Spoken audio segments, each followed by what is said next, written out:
Okay, good morning. This is Robert Burns, and here with my colleague Robert Russell for our Tuesday, Wednesday, Thursday trading session, our live trading session. It is December 13th, Wednesday, and we are getting this party started. What we always do first is to take a look on our checklist at the news, and we have had a pretty significant impact, it looks like, from some of the news. The core CPI in the US uh, came out about a half an hour ago, actually about 40 minutes ago.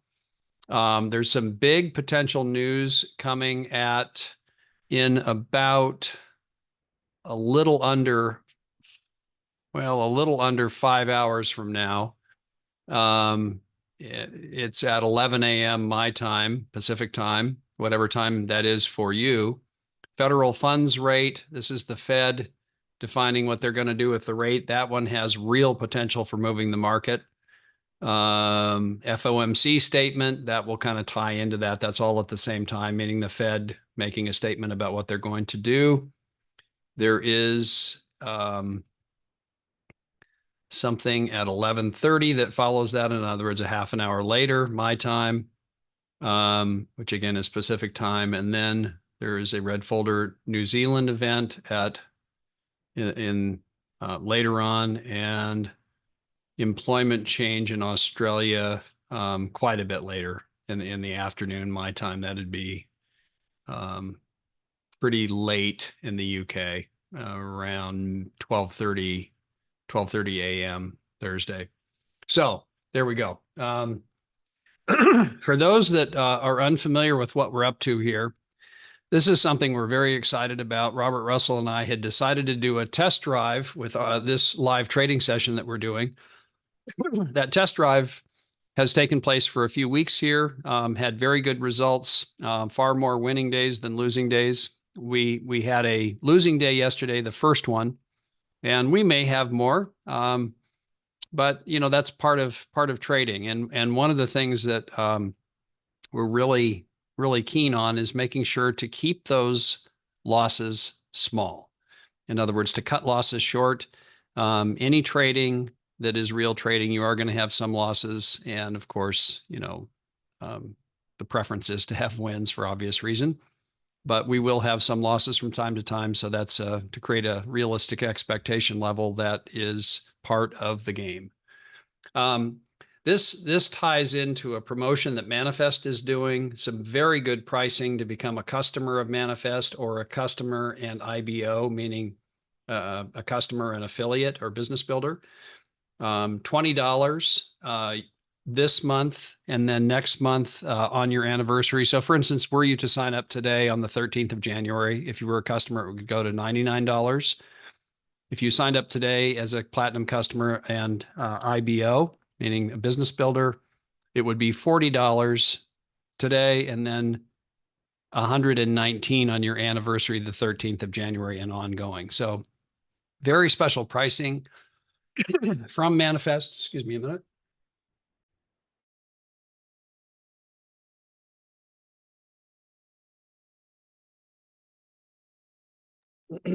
Trying to sort out when I get slimed in the morning every morning. It is irritating, and I am trying to figure it out. Honey seems to make a difference, but doesn't cure it. That's for certain. Before we get into the additional and really the meat of the matter, which is the trading with Robert Russell, um, this is an important thing that we do each day, which is the risk disclaimer. Trading is risky. Your results will vary and are not guaranteed. This information is for educational purposes only and is not financial advice or a solicitation to invest. Trading Forex indices, metals, and other instruments is at the full discretion of the user, and users are fully and solely responsible for their own trading results. You could sustain a loss of some or all of your initial investment and should therefore evaluate your own risk tolerance before trading and only trade with money that you can afford to lose. Any links in my post may contain affiliate referral links and may generate a reward for the referrer. Never risk funds you cannot afford to lose. That's really the essence of this whole thing here. And when trading, if you're new to trading, trade a demo account. Trade a demo account until you have the confidence level that you're going to get consistently good results, that your wins are outpacing your losses. And we'll teach you some things about how to do that properly on this call. But, to be sure, always start with a demo account. You can then, in many cases, depending on the broker you're using, you can take an interim step between actual dollars or pounds or euros. There's an interim step, which is a micro account, which means like $100 turns into 10,000 pennies. And that's something that can be useful, to be really trading money, but it's not the same thing as putting actual, full increments of your currency at risk. So what we are going to do, the trading checklist, which I'm going to send out to you right now via chat, is something that's a very important thing. Just like a pilot has their checklist, we're a big proponent of doing this very same thing in the trading world because it's easy to forget things. In other words, some of the things I'm going to pop in really quick before Robert starts today, just to give you an example of a couple of them really quickly, and then I'll get into them in more detail later. But, Robert will be doing top-down analysis, the TDA, draw out zones and market structure lines. He's brilliant at this. He does a really great job of this. And then ultimately, if we find something where there's real confirmation of a trade, we'll take a trade. May there be a loss? There may. May there be a win? There may. There's a very key thing here. This is real trading. So from time to time, there are losses. And as long as you cut them short, that's part of the game. Don't let them run. That's a really critical thing. I want to show you an easy thing to miss, which is this final thing on the checklist, which is when you're going to enter a trade, make sure that your one-click, if you're using MT4 or MT5, you notice this number that's right up here in the one-click trader. It's really easy to miss this. Okay. In other words, if you're entering a trade, you've done your calculator. Let me get that on here. Give me just a minute. So you've got your calculator. Let's say that I was going to do let's just say I was going to do a short, and this is not a trade call. This isn't just an example to show you the mechanisms of this very quickly. So let's say I was going to do a trade and I wanted to move my stop up here, and my position size that it was recommending was 0.28. I'm a little bit light right now. I'm at a 0.13. Okay, so you want to make sure whatever you're computing with your calculator based on your analysis and based on where the stop is, that it matches what you're actually going to be trading. It's really easy to forget and just hit sell here. If you do, you may be over trading, you may be under trading. So make sure whatever you come up with the calculator, which if you don't know how to work this, we'll show you that later. Make sure your one-click trading matches that. Very, very important. It's an easy one to miss, particularly, it's early in the morning here. I haven't had all the caffeine that I'd like, and I'll often be blurry-eyed and not necessarily catch that. So those are some things to tune in on. Also, in the information I just sent you on the checklist is the calculator, this little guy over here. It's free. You can get it for MT4 or MT5. And again, we'll show you how to work this later. So with all of that said, I want to introduce my colleague, the preeminent trader in our group from Ireland, Mr. Robert Russell, will lead you through his analysis and what he likes and what he doesn't. And there may be more of what he doesn't this time of the year than what he does, because there's some pretty treacherous things out there right now, especially lack of volume in the market, lack of liquidity. So we may not trade today. There's a distinct possibility we may not, unless we see something we like. We just missed one on the USD JPY, which was unfortunate. It happened right before the call, big drop. So no worries. But with that, Mr. Robert Russell. Robert, thank you very much. Great information, and it's good to see the red folder news is gone. And as I say, guys, we'll look at the markets. I won't do an entry unless I'm getting more and more confirmations. I was on a call last night, folks, on candlesticks. I'm going to keep educating myself through Dave, and this is just giving me more and more confirmations. I might have 2 or 3 confirmations before I enter. With me now studying the candlesticks, this will give me my 3rd, if not 4th, confirmation before I jump into the live trade. Okay, I'm going to show you just what happened there about 10 minutes ago. I had a trade entry. I'll just show you what was going on here in the chart and why I was going to call it. So here we go, folks. As you can see, we're going to go to the 15-minute time frame. I had my entry here, as you can see. It was the blue line. My stop loss was above it, and this was our entry. Okay, I had it marked for our entry, and it did drop. It came down in, and it took our profits. As what people will notice with my profits, folks, it hits the line, and as you can see, it just bounces straight back up. I have my tick profit there for a reason. Why? I always look left, okay, because it has been rejected at this level before. Am I expecting the USD JPY to drop more? Yes, okay. So with possibility, might get another entry here on the USD JPY. It depends on the dollar, okay? It depends on the dollar. Will this drop more? I did say in the previous day or two that I was expecting the USD JPY to drop more, and it's continued to do this.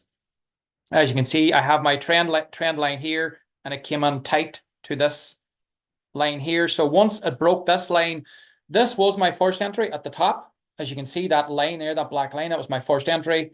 And look at the drop. There was really no retrace back up. It was just a continuous drop right down. So what we're going to do is we're going to keep an eye on the dollar. I'm going to get rid of all these lines. So we possibility. This could be another entry, folks. So I'm going to bring it down.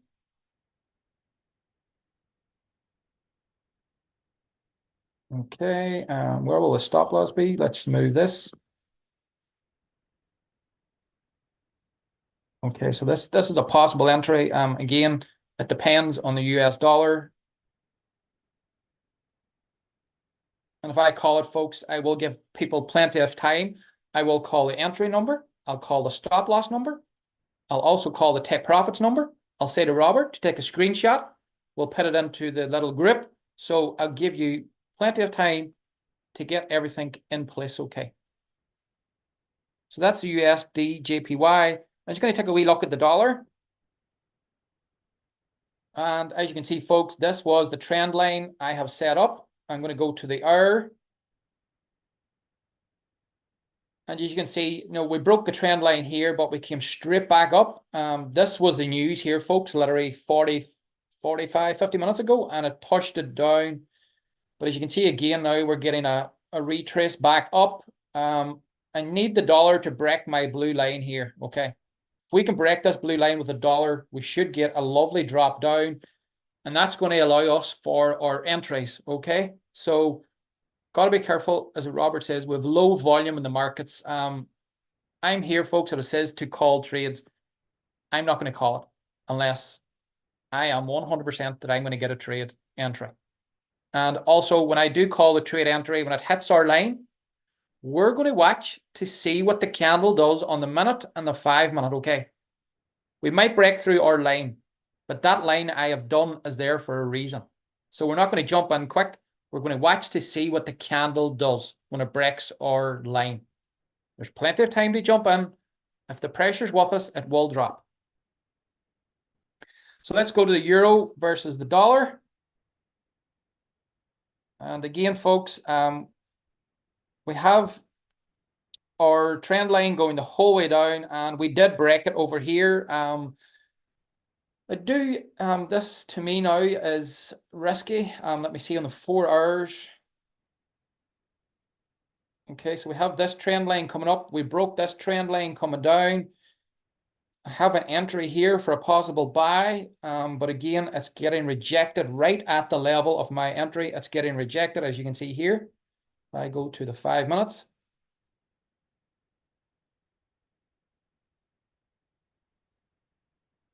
So as you can see, folks, it just came up and it touched the line where I am, and it's getting rejected. It's getting pushed back. Okay, so it's just a matter of watching this. If we can come back up, I will watch the dollar closely, okay, because today's trades is going to go around the dollar, okay. We need the dollar to continue to drop so we can find an entry. But at the minute, the dollar is, you see, it broke through this line again and it's pushing back up. What happens with the news is you can get great entries in the news. It can go your way, which is great. But also, if the trade goes against you in the news, you're going to hit your stop loss. Folks, you can trade in the news, but keep that stop loss super, super tight, okay? You're confident, you have all your confirmations. If you're going to trade in the news, which I don't really do unless I have got all my confirmations, keep that stop loss so, so tight that you're only going to lose 0.5, okay? Don't give it room to breathe, especially in the news.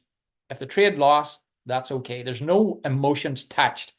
Folks, the one thing that I can say is when we're entering a trade, okay, let's say the trade goes against us.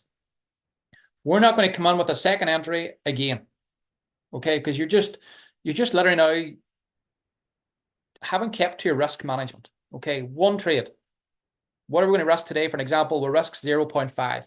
Folks, it depends on your risk management. You've got to look at your calculator, okay? Your account size, your broker. I can't tell you anything about this. I can only give you the entry, the stop loss, the tick profit. That's all I can do. If you've got a calculator, this is the best way that you can find out on your end what risk you're willing to take. So I'm going to go to the DAX. I have my lines drawn in, folks, as you can see. And normally what happens here, let me go to the 15 minutes. And what I'm expecting here, folks, is I'm expecting to come under this line here. It will squeeze up to this corner. And with people on my calls before, what do? We sit, we wait. If it busts through this line going up, we're going to come in on a buy. If it gets rejected, we've already got rejected once. We get rejected twice. We got rejected 3 times at this level, okay? Again, as what it says, I learned from, the candlesticks last night, one of the courses that we're doing through Manifest. Wait. This to me is a resistance line here. So I'm going to wait till we see what this comes up. Watch what the candle does. Because if the candle comes to our line, it gets rejected. Don't jump. Because we need that candle to be able to pass the body of the previous candle. And then we know the bears have got the pressure of pushing it down. So this here is on the 15 minute. If we go to the minute,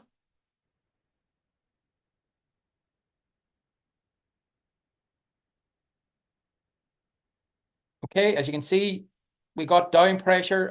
But again, this to me, it's like, no, I'm not going to enter. I'd rather come up to this line, get rejected, and let it push down to maybe in around this area here. Then we have a good rejection. That means we're going to push down. But again, folks, we need the confirmations.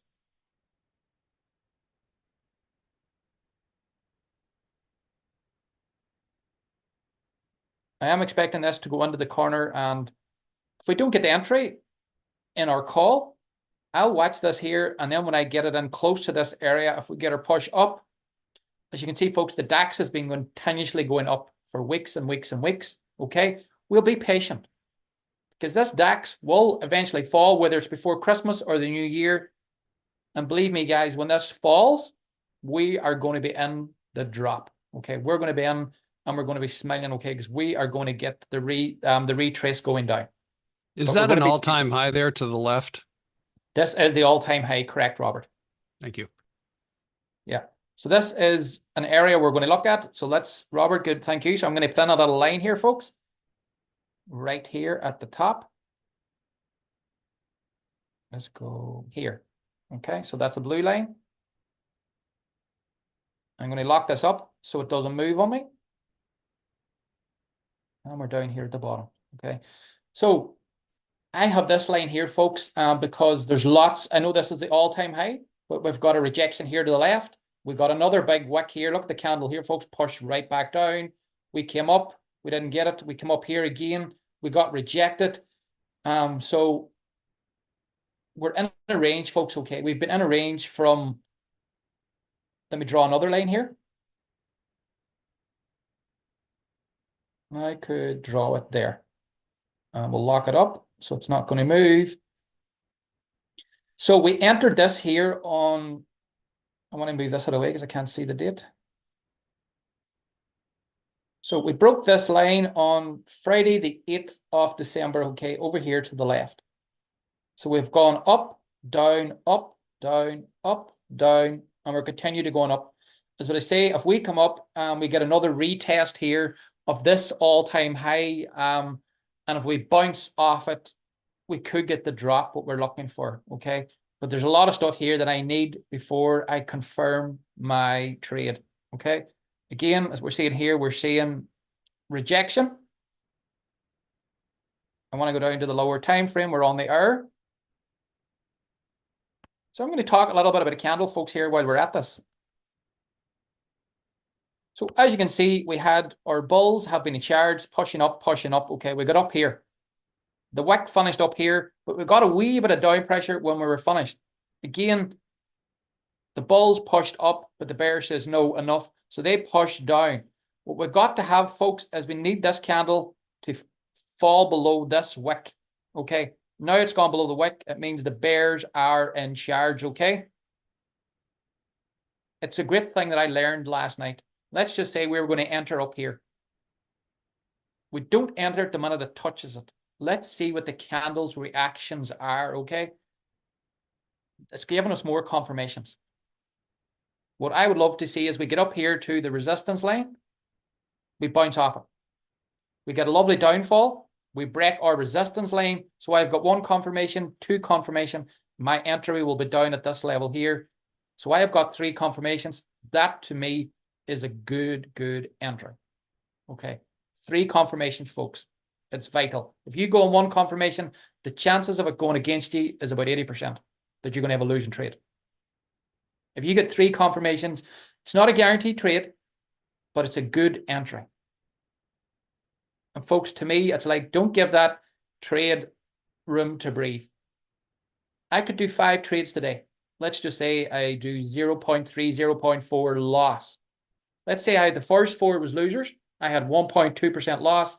The last one was my runner. Let's say I got 2%. Okay?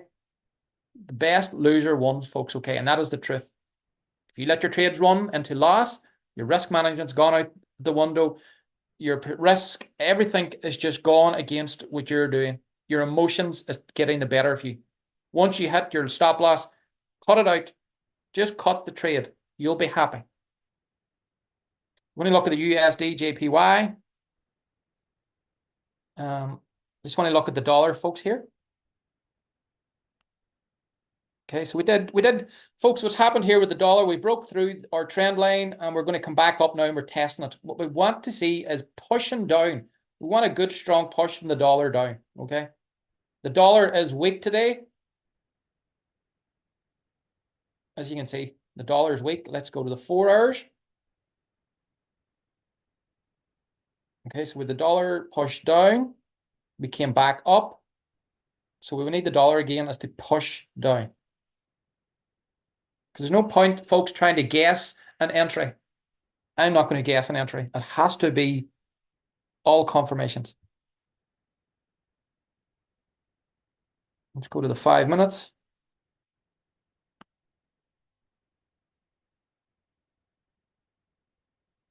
I'm just going to draw a little trend line here.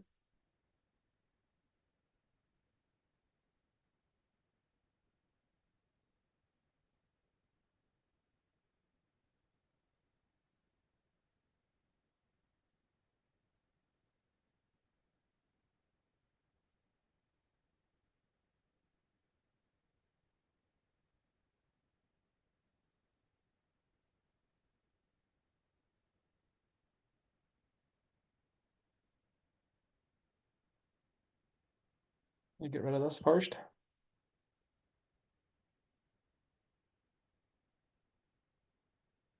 I'm going to lock it up. Okay, folks, it's just, it's to say today, it's patience. Okay, let's go to the USD, JPY. Let's go to the minute candle. Let me see what's happening up here.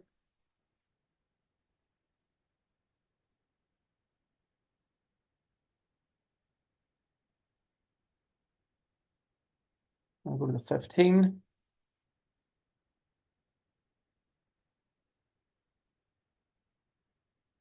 you can see, folks, we did get a rejection here. As you can see, the candle pushed up. The next candle is a doji. To me, it's an indecisive. It doesn't know where it's going. But the thing, what I like here, folks, is it didn't break this previous candle's up here. Okay, it didn't break it. This one still hasn't broke it. So if this one doesn't break it, we still could down. But if this candle breaks this candle's high, we're going to push up. I was only on a call last night for an hour, folks, and the information that I got off that call on candlesticks, it's just giving you more confirmations. So we've got 12 minutes of this candle left. What could happen is, you know, the bulls could push it up here, but in the last 2 to 3 minutes of the candle, it could drop down here. What we want for this candle is to push back down to this level, down here. So there's a possibility we can get our entry. There's a long time left in this candle, 12 minutes. I'm seeing the timer over here in the green, as you can see.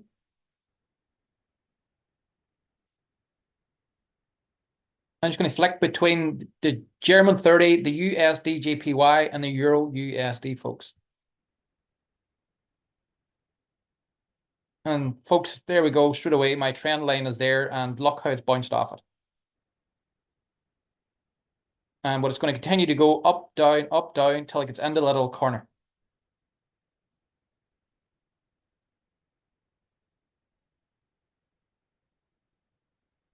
But just, folks, I can't see the entry here either.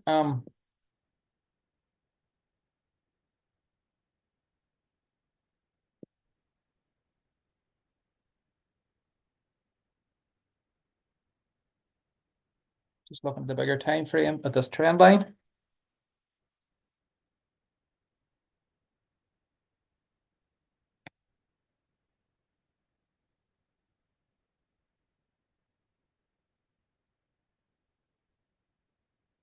So I'm just going to move this trend line, folks, because I don't have it in the right place.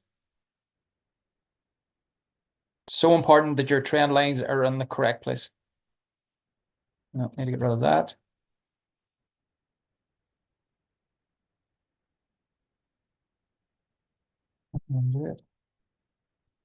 How far back in time do you go for the trend lines usually, Robert?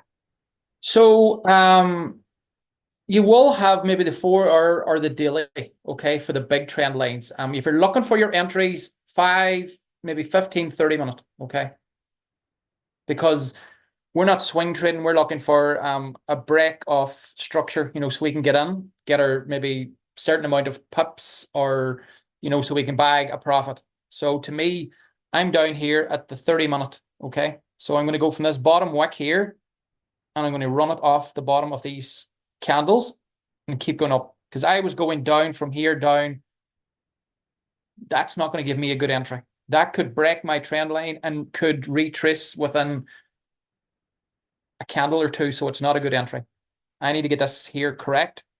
You shall see what I mean now. When I get this done, you'll go, now we see what you've done.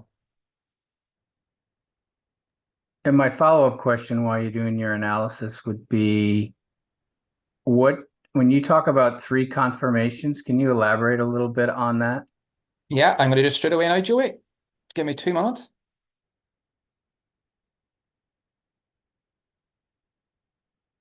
Bear with me, folks. I need to get this right. There's a lot of lines, guys, I know, but this has to happen for me to make it work.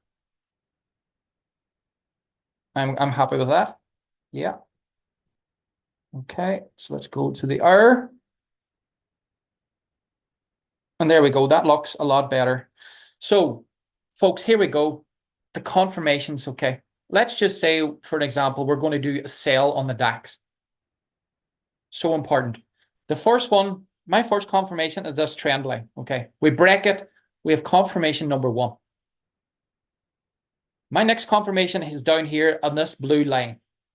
Why? Because I look left and we've got a lot of support over here, okay. So if we break it, with good force going down, we have confirmation number 2. That's on the hourly though. I just want to be Yes. clear. So Yes, that's on the hour. When I go into this, yeah, let me just say it out loud so I understand how you're doing it. Is your confirmations, you're looking at the hourly, but your trend lines, you're in the 30 minutes or 15, 30 minutes. correct, Joey. This to me, it's just a bigger time frame. When I go to the entry, I'll go down here to 5 minutes, which I was going to do and show. So if I click on the 5, okay, and I'll draw it in. Okay, so here we have the confirmation 1. Most people would say, okay, we've broke the trend line. We could enter here. But it could break the trend line. And straight over to the left, we have this little bit of resistance here. Okay, we could break the trend line, come down, get a bit of liquidity over to the left, and go back up. Okay, this happens so much. What do? We let it break the trend line, come down, watch it going back up again to touch the trend line. And then, as we say, we just hope that it moves down. Okay, this is what we want. We've got our confirmation number 1. It's pushed down. We then wait till we get to our confirmation number 2. You're probably thinking, if it broke the trend line, we could have got in up here and we already should have profits. But again, you're always looking left. It must break these resistance levels to the left. Also, I go by my pivots traditional. So if I click this line on, this is where my line is here. It's just below that daily pivot. So if we break this line, so we have this trend line, which is number 1. We have the pivot here, folks, which is number 2. There's my line below it, which is my 3rd confirmation. The 4th confirmation will be the candles. How is the candle reacting, breaking through my 3rd confirmation? Right below this, folks, as you can see, is a big, thick black line. This is a quarterly pivot line. Okay, we're going to have a lot of problems coming down to touch this line. If we break through this line, as what I say is my blue line, we watch till we see what the candle does. Because straight below it, we have our big, thick blue or black line. So if we come through my line with the candle and we get a good push back, down through, we wait. Don't jump in. Wait for the next candle to see what it does. Because if it breaks through these lines, folks, and we break through the daily, let's say the quarterly, let's say we break down, we're going to have plenty of pips to gain. Because the next one is down here. Okay, so we entered up here. We break through these 2 pivots. Let's say we get down here. We have a lovely drop down to the next one. I know people say, you should have jumped in earlier. I would rather wait for my confirmations. Because if I don't wait, folks, I'm telling you in the past, it has bit me every single time. It does. There's no question about it. Confirmations. How long would you say your wait time is on average to get your 3 confirmations, given you're in the 5-minute interval for trading, and you've already done your trend lines, and you've already done your swing high, swing low on the 4-hour? So what are you seeing on average? Like, is it 5 minutes? Is it 10 minutes? Is it an hour? How long are you in these trades typically? So earlier on there, before I jumped on the call, Joey, I had a USD JPY. I just marked it up because I thought this is really close. Guys, if the volume's in the market, okay, which it isn't at the minute, because it's not moving. But if the volume's in the market, I could be in my trade by just looking at it within 5 or 10 minutes, and I could be out of the trade within 5 or 10 minutes. So between doing my lines, my entry, my exit, my tick profits, it only might last 20, 25 minutes, and that can be me done for the day. So it depends on the market. It's the market, it's the volume. We are in a great time between 2 and 4, okay? This is why we choose this time, because we've got the London and we'll have the New York together. We call this the sweet spot in Forex. This week and next week's going to be tough. I'm not going to lie. 2 and 4 UK time. Correct, Robert. Yes. As we can see, like, you know, there's not much movement. There really isn't. But what we're going to do now over the next week and a half, if the trade call is there, we'll do it. If not, educate. Okay, I'll keep talking where I'm looking. And what it's all about, guys, if you just can turn around and go, when you're off, you know, you're looking at another chart and you go, I know what he means. I see everything. I have a guy on the call. Really what you're doing is by having, you know, a series of confirmations like what you just went through with the pivots and so forth, breaking through that final, you know, it's like a gauntlet, you know, of different things. But once it does, is it 100% no, but your probability of it being good is increased a lot. And so really patience is the order of the day. In other words, patience, patience, patience. Let it get there. Sometimes it may take a little longer. Sometimes it may take a little less. But if you have those confirmations, your trading result and your probability is much, much higher. So let's just say, folks, as you can see, my trend line is here. If we had the volume, folks, okay, this can come down here within a couple of minutes. Okay, if we've got the proper volume, we'll come down, we'll break this line. If the proper momentum was there, volume, the DAX can move quite a bit in 30 minutes to an hour. And I mean, it can move from here, it could be down here.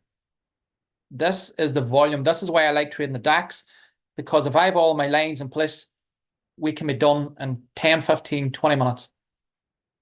So if we break the trend line, confirmation 1, we have the next line here, which is confirmation 2. If we break this resistance here on the left, I don't see any resistance till hitting this area, because I'm looking left. Okay, this is where we should get to. Let's say we got to here. Let's say this was our entry. We're taking the stop loss down to, let's just say we'll show where the stop loss would be. Very important, folks, when your trade goes your way, take that stop loss. Let's just say we'll take the stop loss to there. And no matter what happens, let's just say we came down here. The DAX was really going well. Before we know it, we're down here. Okay, we're down here now. What do we do? The stop loss down here. Continues to move that stop loss. Even if it came up and it hits us here, we entered up here, so we have a nice trade. Also, with Robert to go through, you can take partials. You know, you could move it even down to there and take partial. What does this mean?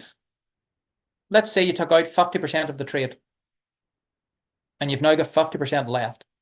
Robert is great in explaining this here. Okay, very, very good. Always, as I say, folks, when you move under your profit, you have a nice profit, there's a nice drop. Don't let the stop loss be where it was. Take it below your entry, because you've got a one on trade. So if you place your trades in the morning, let's say you have 2 or 3 trades, let's say you're watching them and they all go your way. Take the stop loss in, so you have even 0.2, 0.3 profit. Let the trade run. Because if it comes back, at least you have profit. You're going to be happy. A lot of people go for 2, 3, 4% days.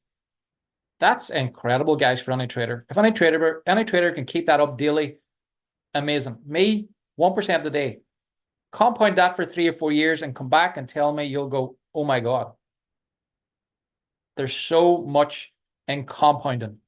If you get the 1%, bank it up. If you're going to go back into the markets, trade more, you won't have 1% at the end of the day, folks. You're going to have probably -2 or -3. Some days you'll get lucky. Most days you won't. I bank my 1% up. I do be locking in the markets, I do. But for me to re-enter, it needs to be 3 confirmations out of the 4. It has to be, and if it's good, if it's a good call, and I go, wow, this is all lining up, it's looking good. Myself only, I increase my lot size, but also I move the stop loss even tighter, so it doesn't go against me. Even if it does, I'm not losing my profits. So folks, that is on the DAX. Joey, I hope that answered some of your questions. Yep. Thank you, sir. No problem at all. Any questions, folks, at all? You can unmute because markets are quiet, as you can see.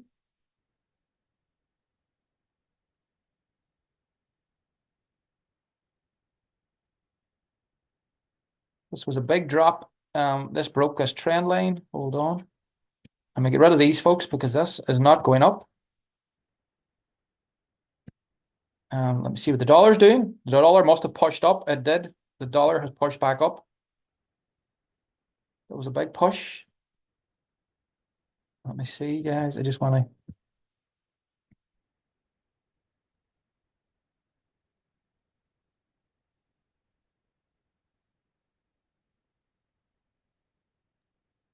Well, you're taking a look at that, something to keep in mind this time of year is a lot of traders don't trade in December at all, especially as we approach Christmas and New Year's.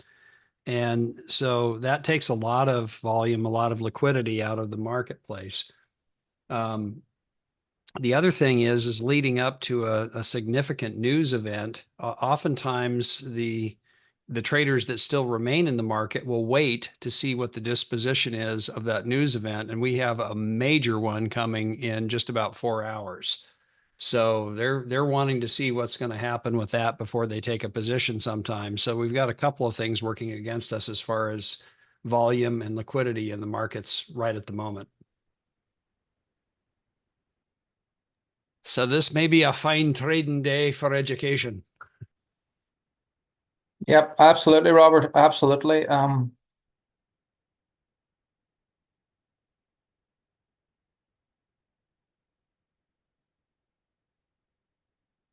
Just looking at this, folks. I just want to go to bigger time frames because it does tell me a lot. We're getting a lot of rejections at this level, but I do expect, folks, if we do come down, let's say, and we touch that entry and we break down, we could see a big drop in the US, DJPY.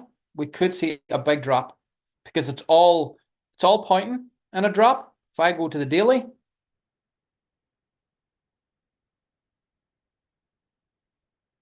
make this a little bit better. We'll pull this out.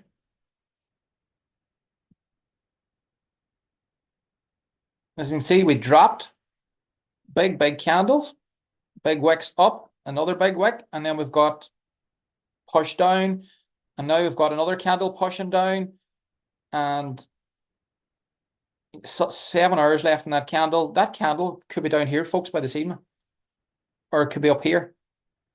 It depends, as Robert says, with some heavy news in 4 hours. For me on the side, I'll probably have an entry on that trade, but the stop loss will be that tight, because I already have my profit banked up earlier on.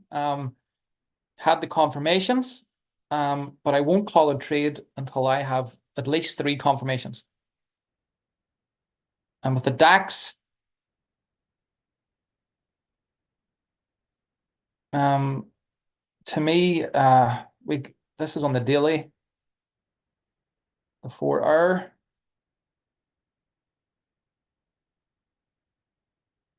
Our all-time high is here.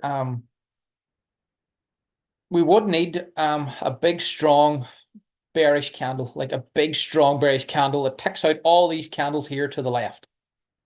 That's why I say the entries here, folks. You probably see now a better picture on the 4 hours. We get a lovely big bearish candle coming down. It means it's ticking out all these candles to the left. So what could happen, this is why we sit and wait.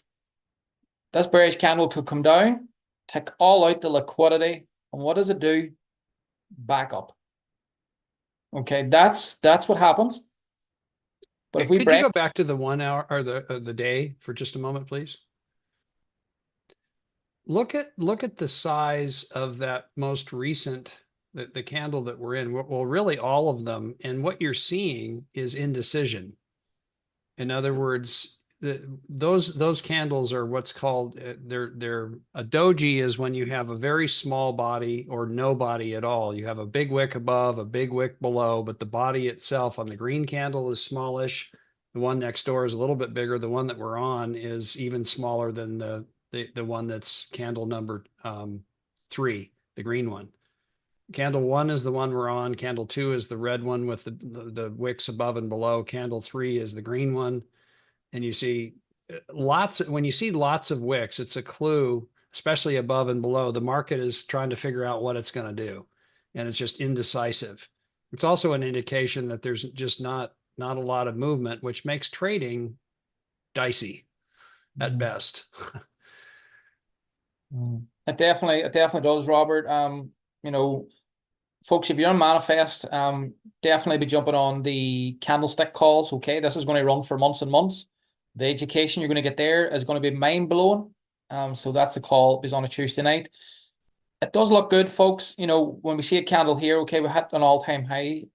We got pushback. We have a nice candle here. It's a doji, but we're still getting, you know, the bears are in charge. And if we maybe got this candle to finish down here later today, I would be hopeful that the bears are now in control. Okay, because we got the pushback. The bulls pushed it up here, but you got to look what happened. We got the pushback from the bears. If they say enough, again, bulls today to try to push up, got rejected, and the bears to me are in control at the minute. The news later on could change all this. Okay, it really, really could. I am looking forward, folks, to 2024 trading. I really, really am. As Robert says today, it's all about education. You know, don't jump onto trades, folks, especially this week and next week. You know, hold on to your capital. You know, because really, to me, there's only 5-6 days of trading left this year max. Okay, so why would you give away 10 or 15% of your capital? Because you've been on a trade and it's taking that long, okay, and you're in a small loss, and you just close it. You just will close it because you're fed up watching it. You go back an hour later, the trade has gone your way, and now you're in profit. This happens. So many traders does it. It's like watching paint dry on the walls. It's taking too long. And what most traders will say, the only time you're going to get volume is in the news. And that's not a good area to trade either. Because they're too big of a spike in the news going up and down in the candles. And you're going to lose more of your capital. So folks, it's like, no, don't risk it. Don't. You mentioned the candlestick class, and for those of us in North America, well, anywhere, that aren't able to attend a class, there's a means of being able to get the recordings, and that's something that you'll see from us in the customer group. In other words, if you're a paid customer of Manifest, and that's a really useful thing, because if you miss something, and there's some really great training, some really great education that's taking place. This candlestick one I heard very good things about from not only Robert but others. So we'll show you where to go to get that. In fact, we'll post the how to get there in the main group, but the actual location of the videos and so forth we'll put in the customer group. And that'll give you a means of being able to watch that whenever you wish. So that's something that you can tune in on, you know, when it's a convenient time for you, if you can't attend the live event, which, you know, depending on where we are in the world, you may not be able to attend. So folks, today I just don't see the opportunities, but as it says, I will keep my eyes open, and if I see a trade, I'll put it under the group, and I will even put in now when I do entry, folks, I'll put in the number beside it. Okay, so I'm going to make it as easy as possible for everybody, so we're not looking where's the entry, we can see the line. I'll put in the number as well. Okay, I'll make this as simple as possible. But folks, today it's like not feeling it, just not feeling it at all. Not calling a trade. There's nothing there. I wish we had the USD JPY trade. You know, what I will do tomorrow, if I see the trade, just 10 minutes before the call, I'll put it into the group. I was out all morning. I was away with a stepdaughter. She passed her driving test this morning. So there was a lot of excitement, and we were busy this morning, and I only got to look at the charts about 20 minutes before the call. So I just seen it at the last minute, but it's good there, folks. You know, I'm still seeing the trades. They're there. Okay, we've had 6 1 days before yesterday. We can do it, folks, and we will do it. But I will wait to the new year if I can't find the trade entries. I just won't call them. Teenage drivers. The excitement will wane as soon as you get the first insurance bill. You can tell I bear the scars of experience. Yes, indeed. Yeah, definitely. More trading, Victor. I just need to trade a lot more. Yeah, exactly. Yeah, Yeah, so just make more money. absolutely, absolutely. Folks, when we're on the call, as it says, like, most of us here, it's Manifest, guys. There's so much to offer. We have the live trading, me and Robert here. Guys, there's automation in the background. There's signals. And I can tell you one thing, those are on fire at Yeah, the can I minute. ask a question about that automation? So, from what I've heard, it's not available to us in the US. Oh, glory. Are there's got to be other bots that are. I mean, so from America, is the reason it's not available because the broker doesn't allow anybody from America, I assume? Right. So the Yeah. bot can work on other platforms or not yet, or maybe never. No, No. it's the It's the type of trading that's being done is using a PAM account, and that is not that's available to the US full stop. proprietary. Yep. Yeah, is it doing like arbitrage or just back and forth? I don't know the strategy that's being Mm, used. I know what, this is just far away from it view. I'm totally jacked. I'm put on the affiliate hat for a minute. Can we offer this to people that are elsewhere in the world where this type of trading is allowed? Yes. For that reason, I'm very enthusiastic as an affiliate, but I don't want to offer it personally, whether the company allows it or not. I am not going to offer it in the US because it puts a target on my back. I just won't do that. you can't. You can't. And I mean, Um, you might be able to, but I think, we're trying to persuade the company that that idea would not be a good one. In other words, the regulators here don't play. And right. so I don't want to lock horns with them. It would be literally like that bear in my picture there whacking me on the head. I just don't want to do it. Yeah. Well, then when I Um, first saw it, and we were talking maybe 1 to 2% max a day, and then it's expensive and you're giving up 25%, I thought, eh. But then when I saw it yesterday, I mean, it's done 16% in the last 2 days. Yeah, Now yeah. we're talking some Yeah. serious coin. Um, so I guess I don't know. I guess it's a wish list, but there's nothing like that for us to use even on decentralized platforms like Ox in America. No. No. Okay. No. I mean, it's a situation where it is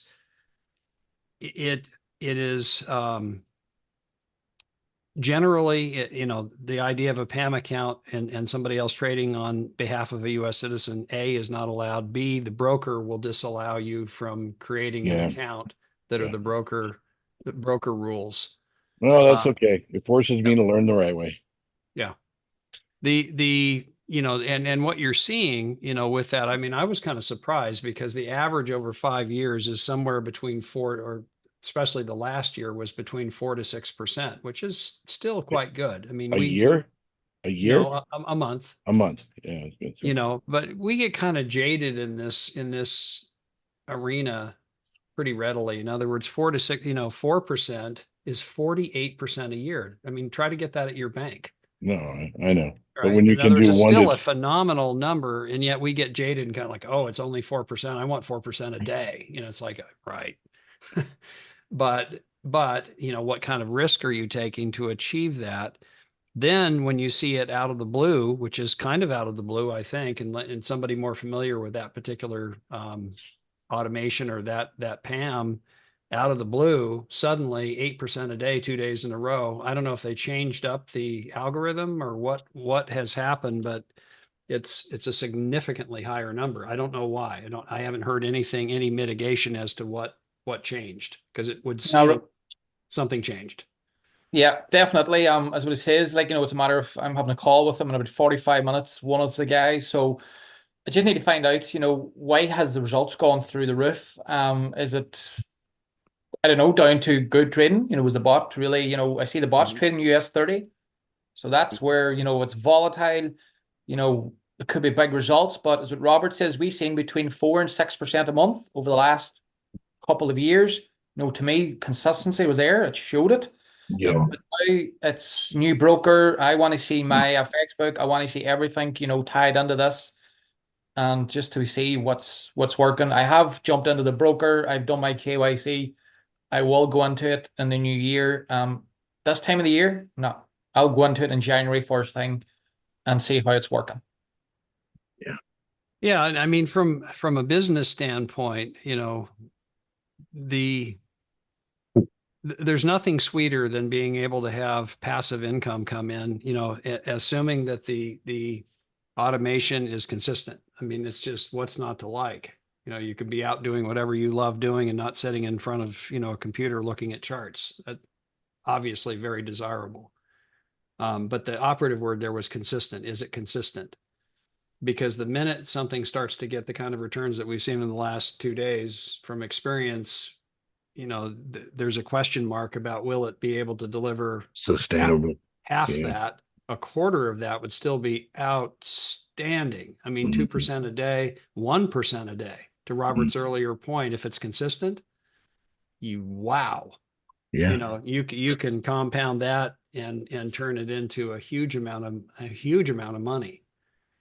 I was on a call yesterday and got the reminder of this, and it was an interesting call. I was with Tom Hugard and the fellow that his name escapes me, but they were interviewing one another. And Hugard told this story about a trader in the beginning of 22, 3-4 months in, but he had taken $100,000 account and turned it into 7.8 million. And it was real story, real situation. And then it became clear Hugard wasn't describing somebody else. He was describing himself. And he lost the 7.8 million and the kind of psychological damage that did to him. Man. It was actually the impetus for the book. Great Best Loser Wins, because he was proficient enough to create that kind of an outcome, which was a remarkable outcome. I mean, let that sink in, 100K to 7.8 million, and then lost it all. And the kind of challenge that he had wrestling through because a big part of this game, a huge part of this game, is how you approach things, how you stay even keel in spite of losses, in spite of, every trader has winning streaks and losing streaks. If you haven't encountered it yet, good fortune, but you probably will, probably sooner than later. And how do you deal with it when you're mentally in a situation where you've got to be resilient and come back and be even keeled? And what Robert is doing and what he's teaching, I really admire, because it's all about patience. If you have the patience to do the things that are necessary and do the confirmation steps that are necessary, your probability of winning goes way up. You just have to be patient. It's like the fishing metaphor is you got to fish when the fish are in. If you're just out there fishing and there's no fish there, well, don't count on much, and it's an apt metaphor, because you've got to have the market. You don't chase the market. That's not a good strategy. Is you wait for the market to come to you, and you're patient enough to have it do what you need it to do on your own trading strategy and your own rules. When it does, high probability trades. And that's what I admire about Robert's trading style. Is very simple, very straightforward, and it requires patience. Yeah, this time of year, more patience. This time of year, Robert, as it says, it's worse. But Joey had a great, question earlier on there. When it comes back, the markets come back normal. Okay, we're all going to trade our different pairs. Okay, you're going to find your pair, but you're going to be able to find the sweet spot in the markets during the day, that you're not waiting for hours for the entry. You'll be able to go in, and you're in and out in the hour, and you'll have either your 1 or your 2% banked. That should be you to the next day. For a good trader, won't look at the markets again. They won't. Why? It's good risk management. Okay. That's it. They took what they've got from the market today. Thank you. I'll be back tomorrow for the same again. That's what I've learned. There's some other little interesting dynamics too, that just in the last few weeks, I picked up one from the call yesterday with this Hugard call. He doesn't look at his numbers when he's trading at all. And I'm like, and he's trading real high stakes. So if he looked at his numbers, he likes to not do any dollar cost averaging. He wants to add winners to winners, and he doesn't like the whole notion of adding losers.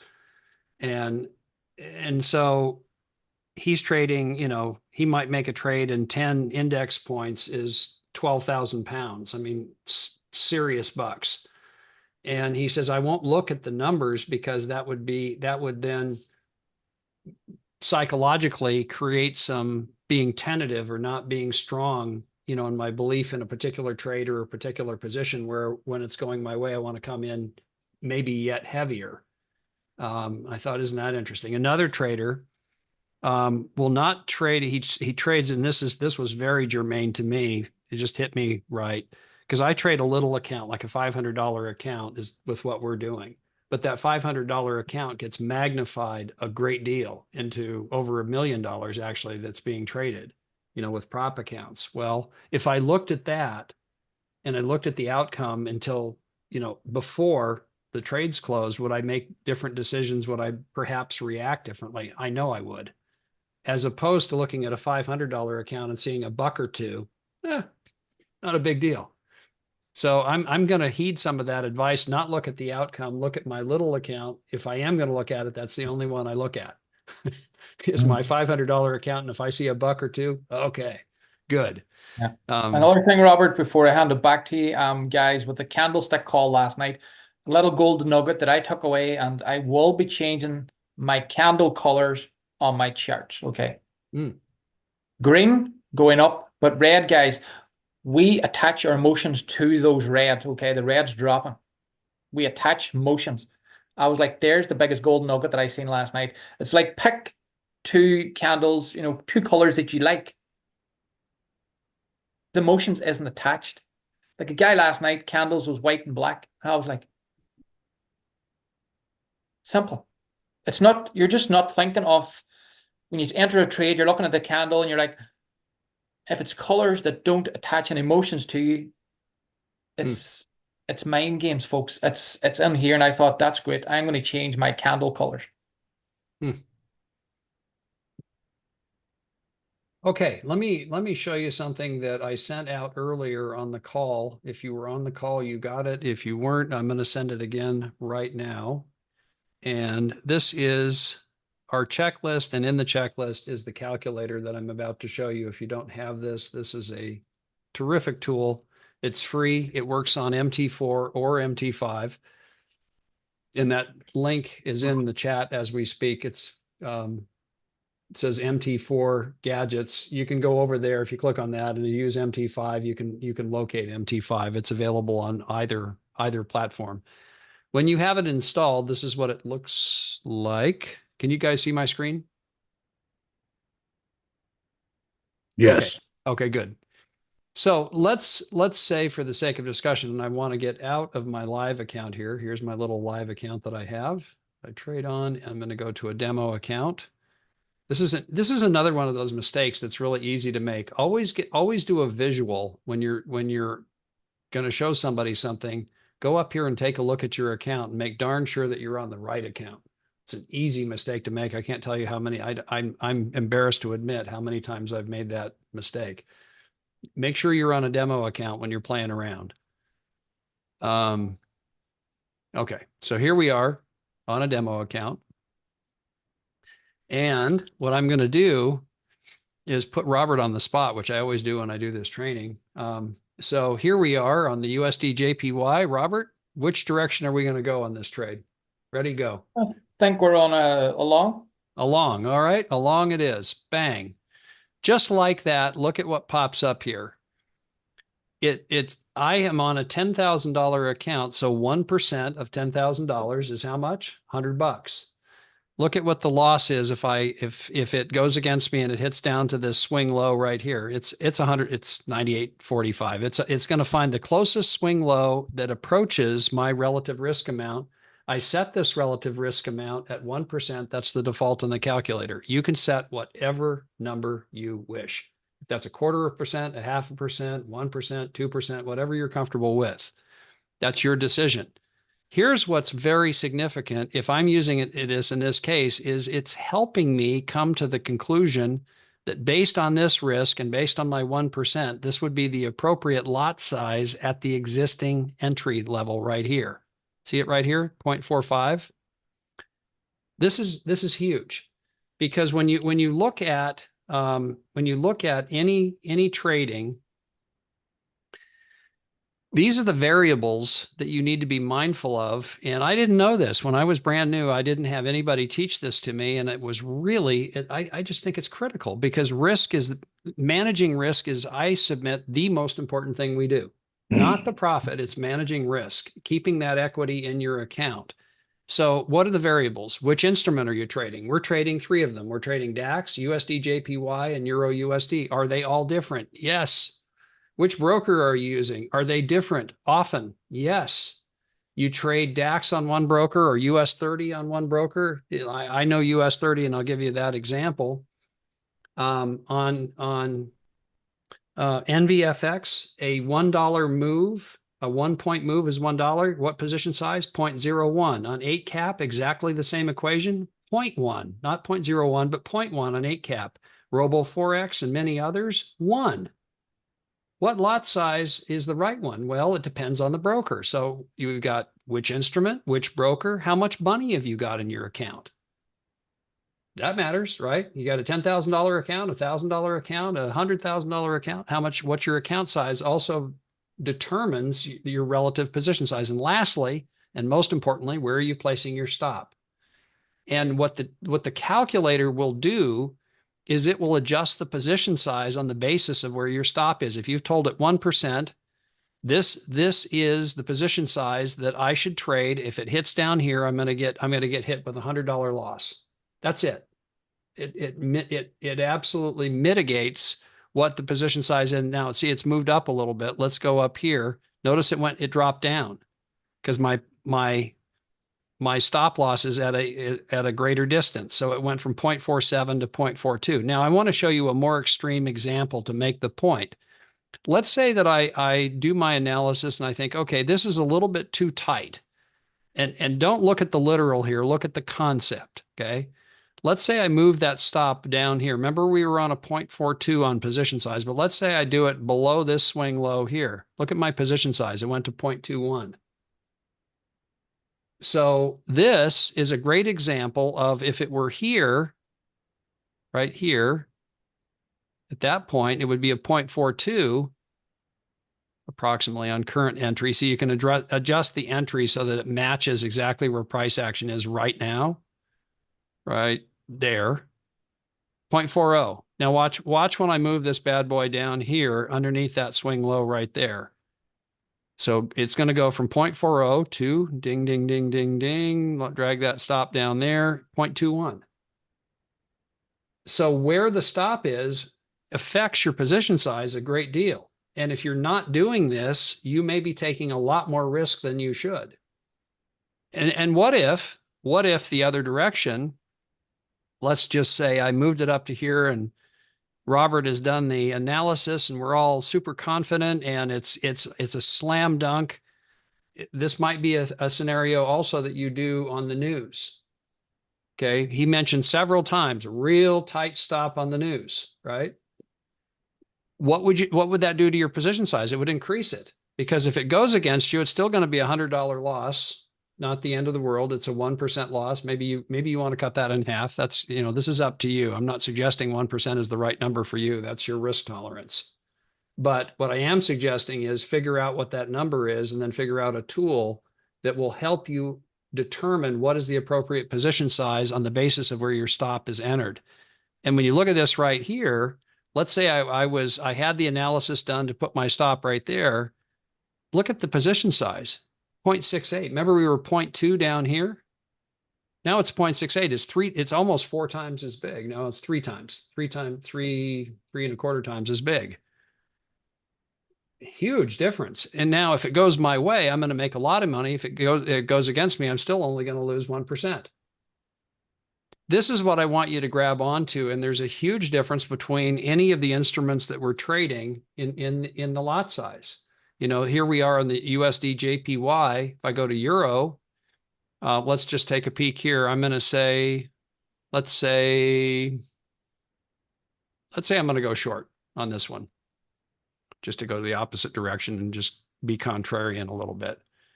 So here's my stop if I have $100 risk set, a 1% risk, which is in the settings of this calculator. When you go to the calculator, you go right mouse click and go indicator list. Click right here, go to properties, and you will scroll down right here. There's the 1% right there. Okay. In percentage or fixed amount, but I use percentage. The other thing you'll notice is, and this varies from computer to computer, if you choose automatic under panel size, you'll get something that is too big here, and it actually obscures the price action over here. That drove me nuts. I want to see what's going on with the candles and see the line and the number, and I don't want to have it obscured at all. So if I set it to automatic right here, you'll see the opposite, of what I have on the screen right now. You're going to see this is the way it comes by default. And I think this one is on 40. So this is what you would see if you drug the calculator onto your chart to begin with. And you're like, what happened to that nifty little one that Robert was using?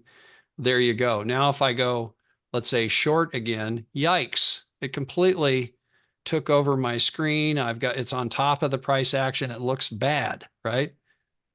You can control this very easily by just going right mouse click, indicator list, click on the tool, on the properties, then come down here, choose panel size, small, and this is dependent on your screen resolution. They all vary, so you'll have to play around with this a little bit, but I got lucky when I put 80 right there and I chose small. It goes from this obtrusive obstruction of price action to something that is really quite nice. And there we go. Little panel immediately underneath my one-click trading. And over here, it doesn't obscure the price action. This setting, by the way, that I have on here at looking at price action, both on MT4 and MT5, you have this setting. This is when it gets jammed up over against the edge. I don't like that at all. Okay. I don't like it over here because I want to see the price action itself more easily. So I just click this little guy right here and it indents it and puts it over a little bit where you can see the current price action on the screen. Okay. So that's a very, very important setting to have in place to use this tool with the, with the setting that gets you the calculator position so that it's to the right of that, but you still got some space. And you can also see the line over here where the number is. I can see the number bouncing around. I can see it up here too, but it's just easier to see over here. This allows you to see all of that. 2 questions, Bud. Yes, sir. Will you post in the chat how to download that for new people? Number 1. And number 2, does it take into account the broker when it's looking at lot size? Yes. Because Yes, it does automatic. So yeah, and here's looks at great questions. There's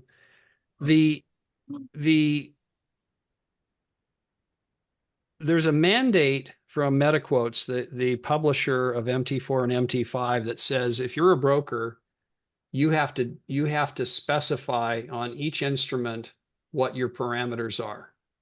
So as an example, if I went to the euro and I right mouse click and I go specification right here, can you see that, Joey? Yep. Click. Here's all the parameters. So broker by broker, MetaQuotes has defined that each broker that's going to play with the MT4 or MT5 platform has created the specifications for each specific instrument. Therefore, any tool that is created for their platform must read those specifications. That's how it will establish the proper numbers on the basis of which instrument you're trading, like the US 30 example I cited earlier. If you're on Envy, it's a 0.01 for $1. If you're on 8cap, it's 0.1 for $1. If you're on Robo4X or FTMO, it's one full lot for $1. So see you later, Jay. Thanks for stopping in. So there's that. As far as the installation, let's just take a quick peek. as opposed to delaying that. Let's just do that right now. So you'd come down here. Yeah, and I remember this is kind of a pain in the neck. Here's downloads right here. That's one way. Let's see if this is going to be position size calculator. Doesn't tell you really anything right there, does it? I think you have to come down here. I did it once successfully. I got it. So it's on here. Here you go right here. Can you see that, Joey? Yep. So if you're on MT4, you download here. If you're on MT5, you download here. So just go to mt4gadgets.com, and that's from within your VPS, correct? Yes, good question again. You won't do that from your computer. If you're installing it on a particular VPS, you would do that. Now, I'm going to show you a little trick, and this is not on the this won't be on the test. That's pretty simple. You just download it, you get it on your MT4 and then run it, or your MT5. The other thing that you can do is if you go up here I am on a VPS. This is a VPS I have in Tokyo because I use 8cap a lot. So I go to File, and this is true of MT4 or MT5. Okay. I go to Open Data folder. Can you see where I'm at?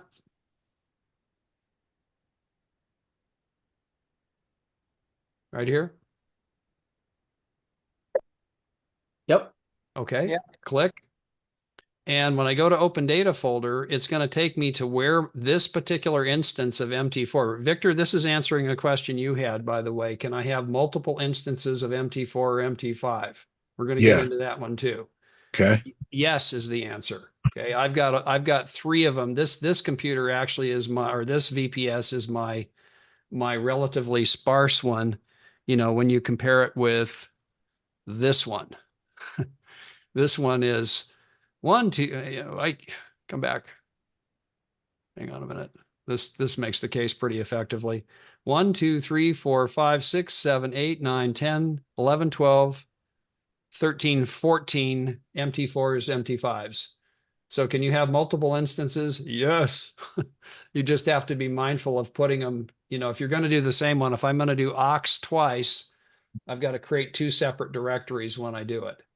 Okay. That's not a biggie to do, but if you're going to do separate ones, meaning if I do LQDFX, which I've recommended some of you, and aux, so you'd trade aux on your gold and US 30, and I think on the DAX also, I think it's pretty competitive. You'd have to look at that. But on Forex stuff, LQD, for the Americans on the call, is a really good alternative. It's got great spreads, good broker, been around a long time.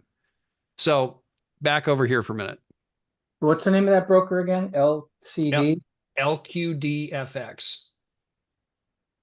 So if you don't have that, Joey, I had sent you that link to my affiliate stuff. I have a link there. And yes, I know this is a shock, but I have an affiliate link for it. Right. You're getting lectures everywhere. To share Sorry? a preview of your report on the impact of abortion bans on thousands of families. I'm going to mute you out, Dennis. We were getting some background noise there. Joey, I'm sorry. I didn't hear what you said. I said something about you got a link for everything. You got a sandwich. I do. I mean, I figure, if you're going to sign up with a broker and you're going to sign up anyway, why not have somebody that is referring it make a buck, and vice versa? If you have something I don't have, don't hesitate for a second to get me your affiliate link. I want it. And if I really like it, I'll create my own affiliate link and put it on my page. So, that list of links of mine that I've sent you before, it's on there. It's under the Forex section, and it's a good broker. See you, Robert. See you later, gentlemen. Bye. Okay. Yeah, I got to Guys, bounce. when you come in here, you go to MQL5. Then you go into indicators right here, and you're going to see gadget-psc.ex5. Well, the fellow I wanted to see this isn't on the call, but that's okay. For everybody else, when you copy this and you place it in, like, let's say I already have this installed, which clearly I do, or it wouldn't be in here. This is where you go to find it in MT5. I would copy that and then just navigate to my other instance. If I wanted to install it on that instance, go to that instance, go to the same location and just paste it into that same folder if it's not there. If that makes sense. Yeah, that makes sense. And what I did was I answered my own question, but I just downloaded it from the market twice, basically. And then, yeah, so my goal is when we go live here, once the market comes back in January, is to be running a prop firm on my desktop and then running my live account with my own capital through Ox on a Windows laptop, because I have VSL on a Mac on my desktop. Am I making sense? Sort of. Let me ask some questions. You have, if you're running it on a Mac, you're Yep. running a VPS on a Mac, you VPS, have, yeah. and I am as well. Here is Microsoft Remote Desktop. Okay. Yep. You can see I've got, I'll go into the connection center. Here are my 3 VPSs that I've got on here. You had to pay separately for each one? Yes. Okay, I get it. Yep. Now, if I'm doing a lot of stuff though, where I'm in different locations and I want the best performance in relationship to where the broker's servers are. So hence why I have this. Mhm. One of which is a completely unique situation for me, because a lot of the brokers that I'm using and things I'm using, my wife is a dual citizen. So I want all of the brokers to see me as being in Romania, and I permanently am in Romania when I go through this VPS in Iași, Romania. Mhm. So that's for that. The other two are for directly trading stuff. These two I trade on, especially the Tokyo one. Now, if you have a laptop and you have a Windows laptop, Yes. okay, here's what I would do in that case. You have remote desktop on Windows is built in. It's integral with the operating system. It's not optional. You've got it already. Okay. So why not log in using your VPS. yeah, log into your VPS on your laptop, get it set up. It's a different doorway into the same place. Now, here's the rub. If you've got your charts set up, you've got your screen set up for your Mac, and you have let's say you have a big monitor. I have a big monitor just to make this example. Yeah. I use then, I don't have a Windows laptop. I have a Mac laptop when I travel, and it's a little puny screen comparatively. Well, Yeah. I've got to adjust my screen, but if I'm out traveling, at least I have access to my tool set and my VPS. It's just not optimum as far as the size of the monitor, but you can adjust it, and you'll get so you can adjust it very quickly. That's the best way to go. I would not put a direct, I would not have my direct trading access on the laptop for the same reasons that I don't do it on my Mac. I want to have it on the VPS because the VPS maintains the uptime. I don't have downtime on the VPS. And it's secure.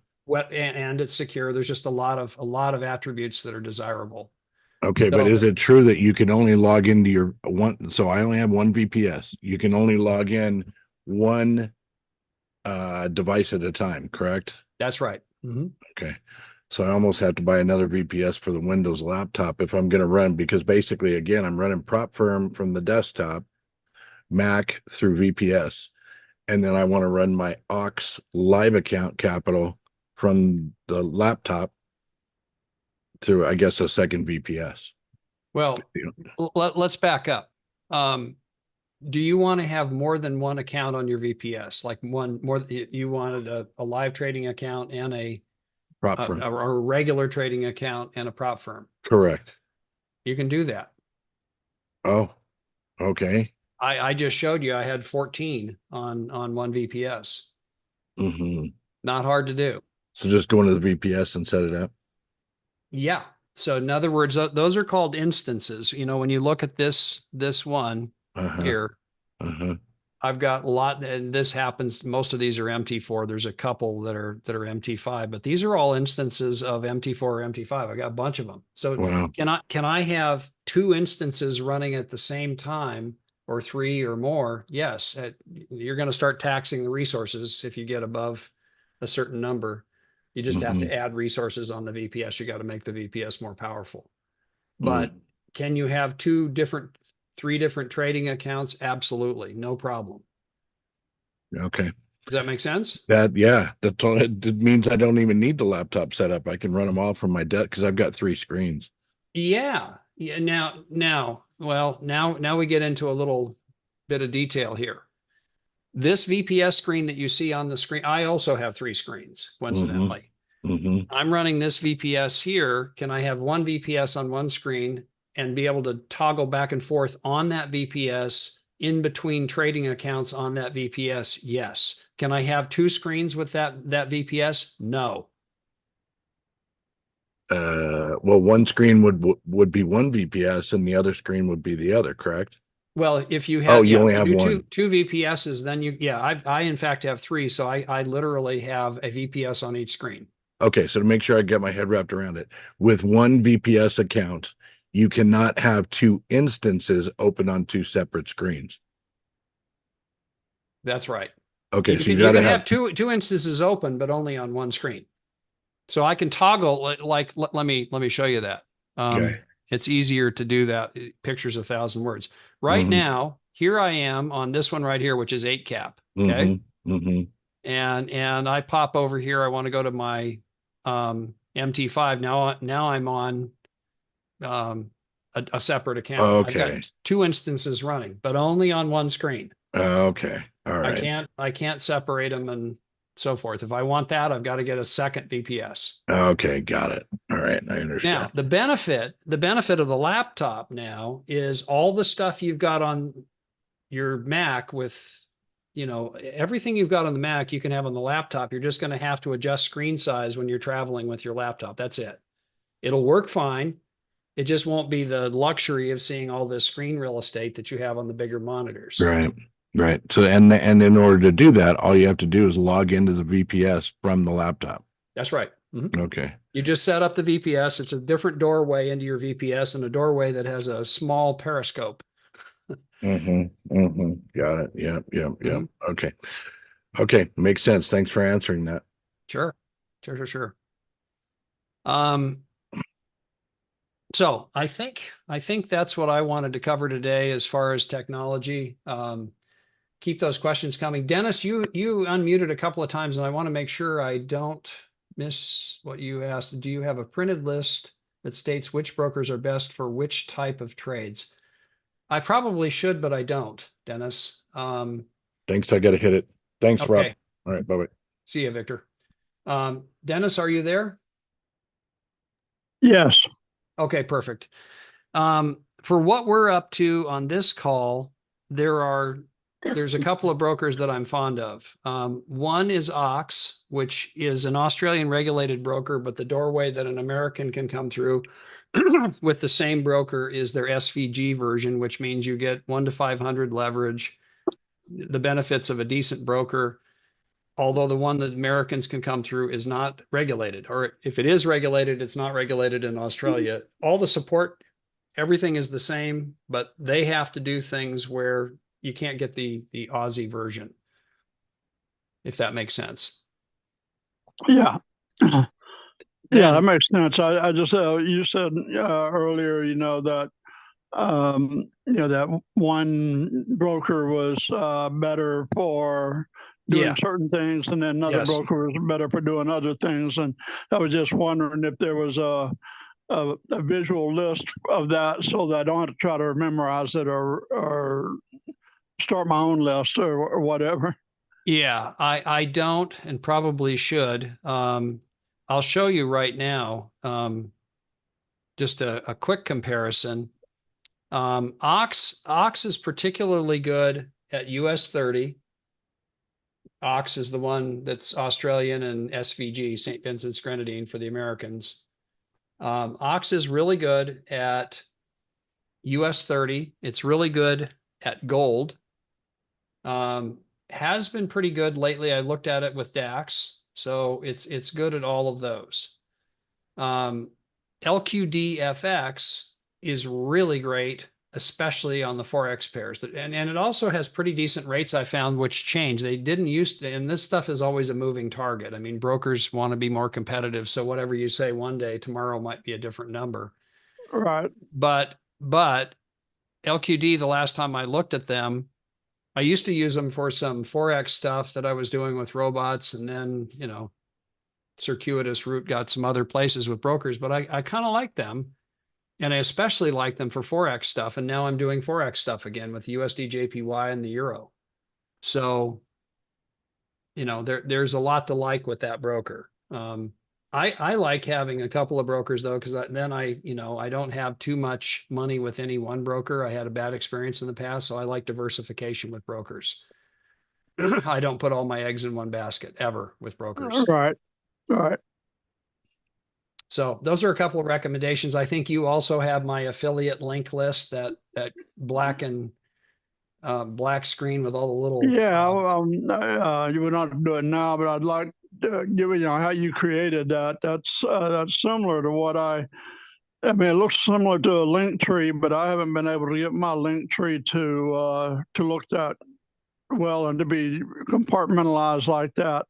I don't know if you use Linktree to create that or not. No, I used a guy on my digital marketing team who is just terrific, and he found that and created that for me. So it's custom. Okay. Well, I'll do that.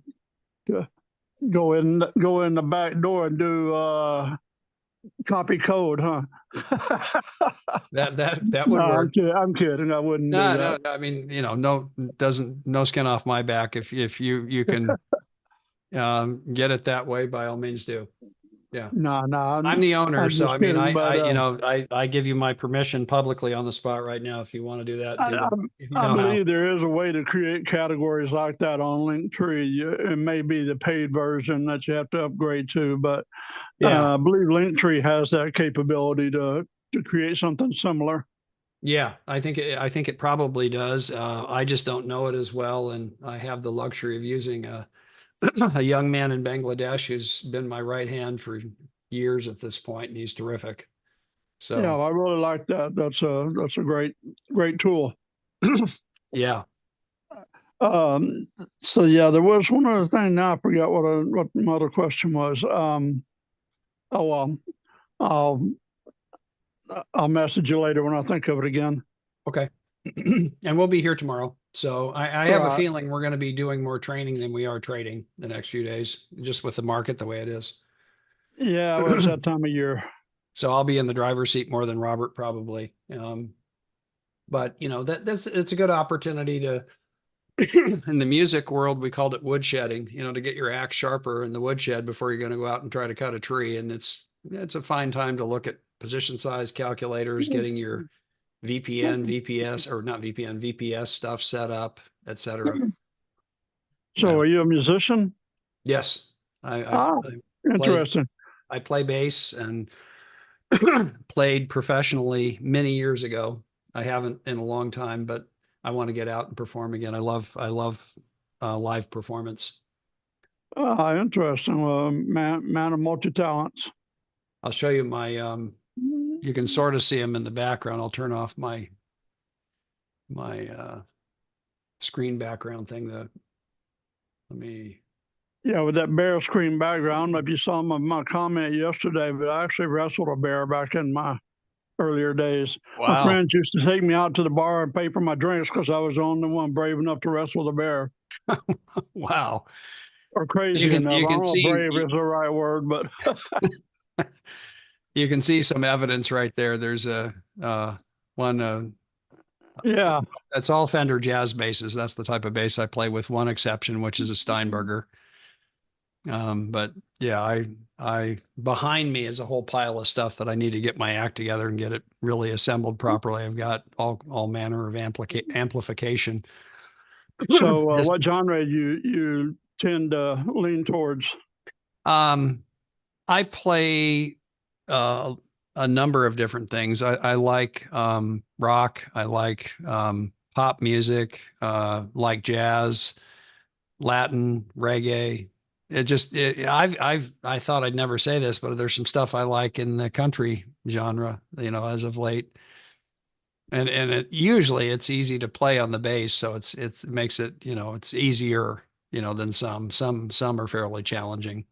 Yeah, country is becoming a lot more like poppy Southern rock these days. Yeah. It's there's some styles. I just, my thing, I used to be kind of militant, against, but age has a way of tempering a young man's philosophies. And some of the stuff that I don't like country, it's like I like anybody that can play well. If they can play well and they're good, they have good musicianship. There's some country artists that are just undeniably great, Yeah. And so I'll listen to them and like, a lot of those and kind of have some fun. My wife left me, my dog died, kinds of tunes. Yeah. So truck died on the train track and got run over by a train. yeah. I'll show you one. This one is the one actually that I played with most of the time a long time ago.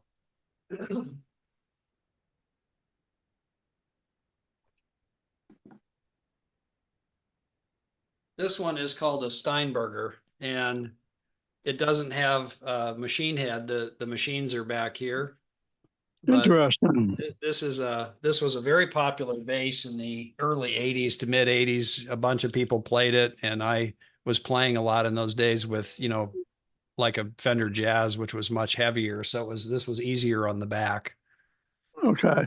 Yeah. And then I got to show you this one as long as we're on this topic.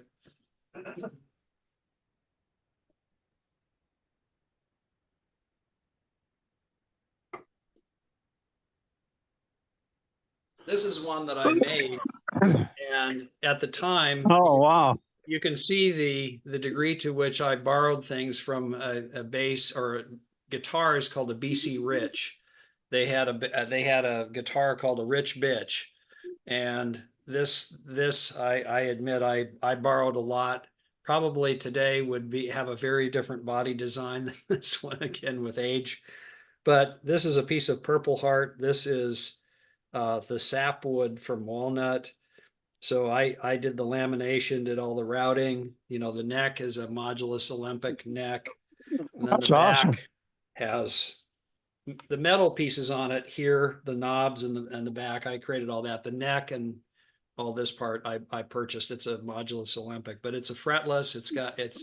I patterned it after a friend of mine who had at the time, a 1964 pre-CBS jazz bass, and it was just the most awesome instrument. So I took all the measurements off of it, wanting to create something that was similar, and it plays, as far as the physical part, it plays just like that. It was exactly what I wanted. Tonally, couldn't be more different than his bass. His bass, had wood where the water escaped from the wood, so it would resonate. The older they get, it's like Stradivarius, you get much more resonating when the water's out of the wood. And I forget the wood that is in the Fender basses by default, but this wood and this piece specifically, where the pickups are, where the bridge is, and all of this Right. piece is really dense. It's only the Purple Heart, that the wood that this is only eclipsed by ironwood as far as density. Oh, And it burned up router bits. I mean, it was a challenge to get it right, but the tone completely unique. Just I like it, but it's very different than what I had initially set out to create. So interesting. yeah. So you don't want to get me on this topic or on fishing, because we'll be here a long while. The two passions, that I have outside of what I do for vocation. Yeah, that's great. I missed my calling. I should have been a rock star myself, but do you play? I don't. That's I'm legally blind, so when I took like music appreciation and stuff in high school, and Sure. when I looked at it, they're all in high school, the band, they're all sitting there looking at music sheets, trying to play Right. on music sheets, and I have astigmatism. I mean, I look at a music sheet and it's like tripping. I'm like, stuff's all over the place, Right. and I thought, okay, well, maybe that's not for me. There's But a lot of people that I've played with over the years that couldn't read a note of music, and they're some of the finest musicians I've ever seen and heard. I've learned that over the years, but Yep. I'm also tone deaf, which is another Yep. issue. But that's God has a sense of humor. He made me love art and love music, and then made me deafblind. Yep. So, but yeah, I'm a big fan of Stanley Clark, Jaco Pastorius, Chris Squire. There have just been some great bass players that have kind of defined the music beyond the instrument, beyond being a rhythm machine. That taking the bass to be the lead instrument. Yeah, Jaco far and away is my favorite player ever. In fact, that fretless, the one that I made, there's a guy that I studied with for a couple of years that is absolutely world-class bassist, named Maury Loudon, and he's now where he should be in New York and playing in jazz clubs and so forth and recording. He played for years at the Bellagio and the jazz bar there. And I said, man, this is a good gig. You get to practice and you get paid for it. It's cool. Right. And he was always just a remarkably talented bass player. Really, I mean, just had in his DNA. And I had the good fortune of seeing Stanley more than once, seeing Jaco more than once. Never saw Chris. Chris was an early influence of mine, as was John Entwistle, because both of them have that round, wound, bangy, real metallic sound that I like. Getty has that. Rickenbacker bass is a big part of Chris's sound. It was the bass that he used. Well, and how he played it though was that was the thing, sure. because he'd use round, wound strings on there. He used roto sounds, and so did Entwistle. Right. Both had that real kind of metally sound, which would cut through in the bands that they were in. They wanted that sound that the bass would cut through. And so those were definite influences. Getty is another one. Love him, the bass player from Rush. Oh yeah, absolutely. A guy actually that I played a little bit of his stuff early on, but he's just he kind of has taken the mantle, as far as I'm concerned, that Jaco created. It's a bass player by the name of Bunny Brunel. And he's a Frenchman. He lives in the Los Angeles area now. And so he's played with everybody that's anybody in the jazz arena. Most everybody. I mean, in fact, I just posted on my wall, on Facebook. If you go to my Facebook, profile, you'll see a YouTube recording of Bunny playing with Al Di Meola, which is a remarkably talented guitar player. And the two of them are and this is the part that impressed me the most. Both of these guys are as badass as they get on their instrument, and they're at a NAMM show. No fancy recording stuff, no cheating, no, any of the stuff that you can do in a studio. It's them just standing up and delivering it. It's like, damn, these guys are good. Yeah, Al has this cool thing he does every year where he creates a contest of some kind where somebody can come out and spend a week with him at his home. Yeah. And man, I wasn't aware of that. That's cool. Yeah. So he's kind of paying it forward. Yeah. Go on my Facebook. I'm linked to him. I don't know if it's his actual. I'm pretty sure it's his personal page that he's on my friends list.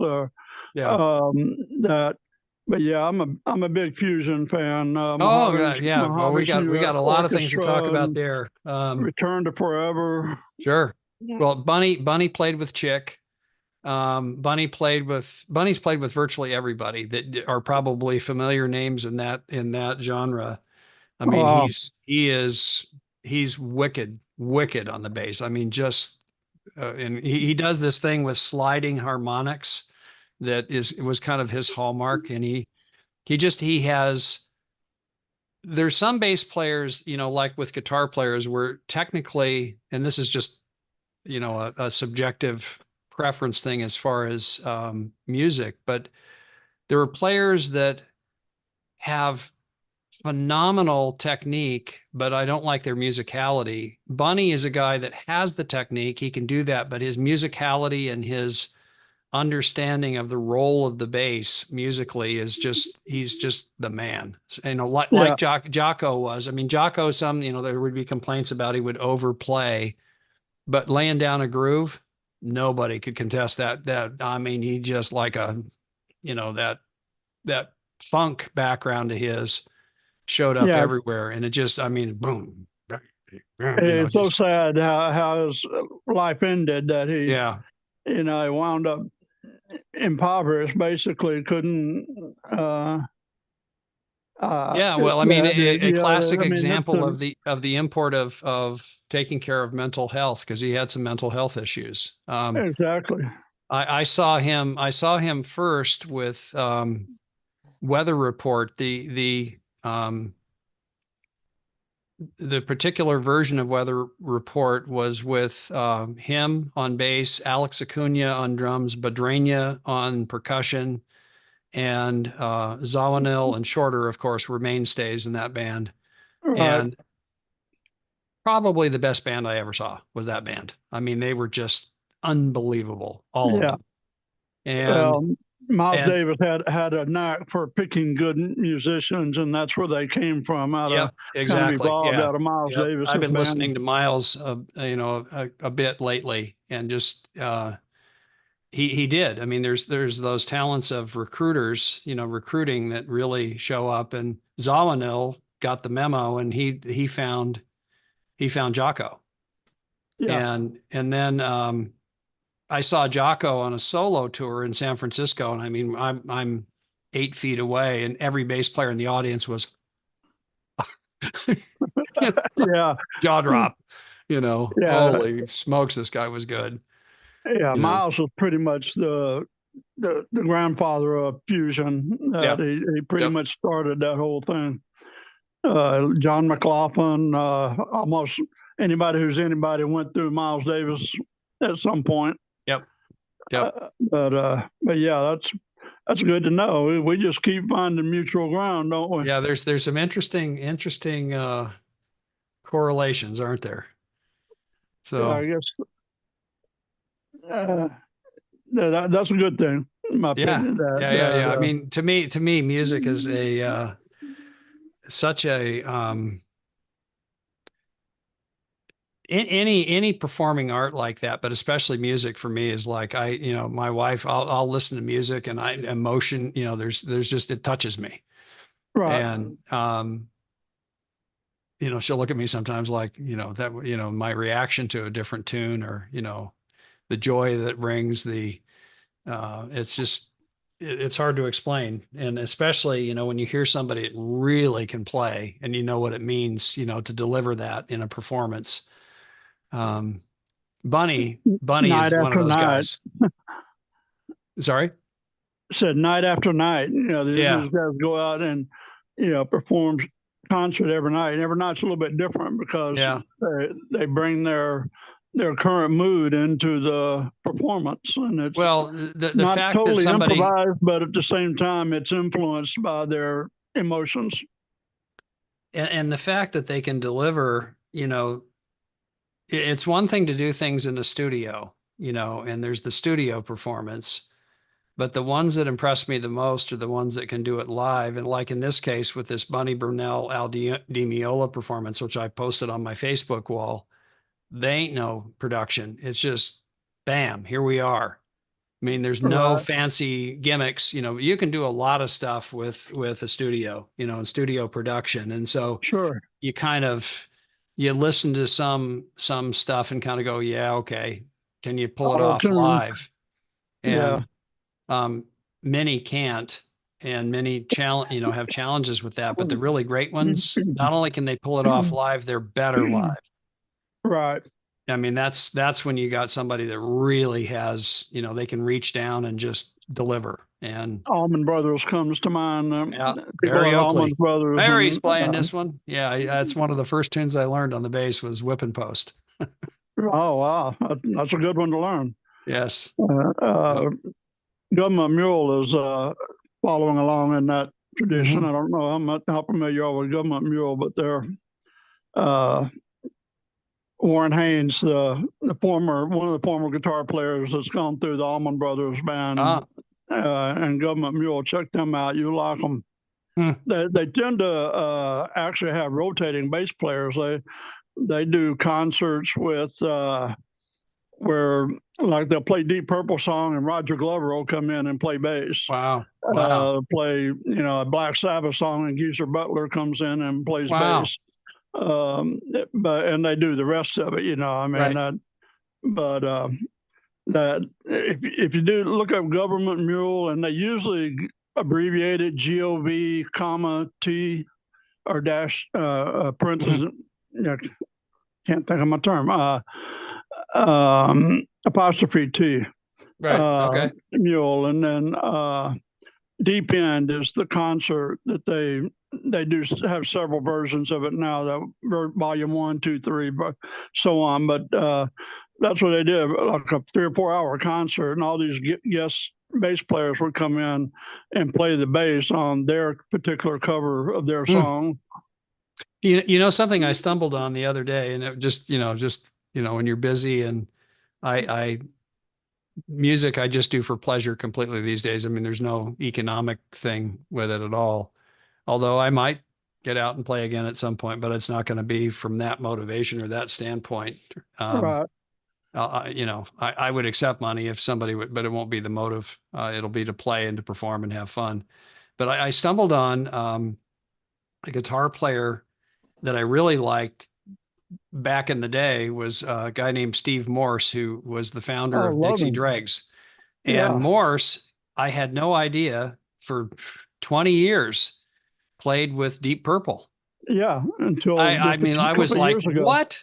And some of the stuff that they were doing, Deep Purple, they aged, they matured, and the stuff they were doing with Steve Morse, I was like, damn, Yes, and they always had great guitar players, Deep Purple, Richie, and some of the, Tommy Bolin for a minute.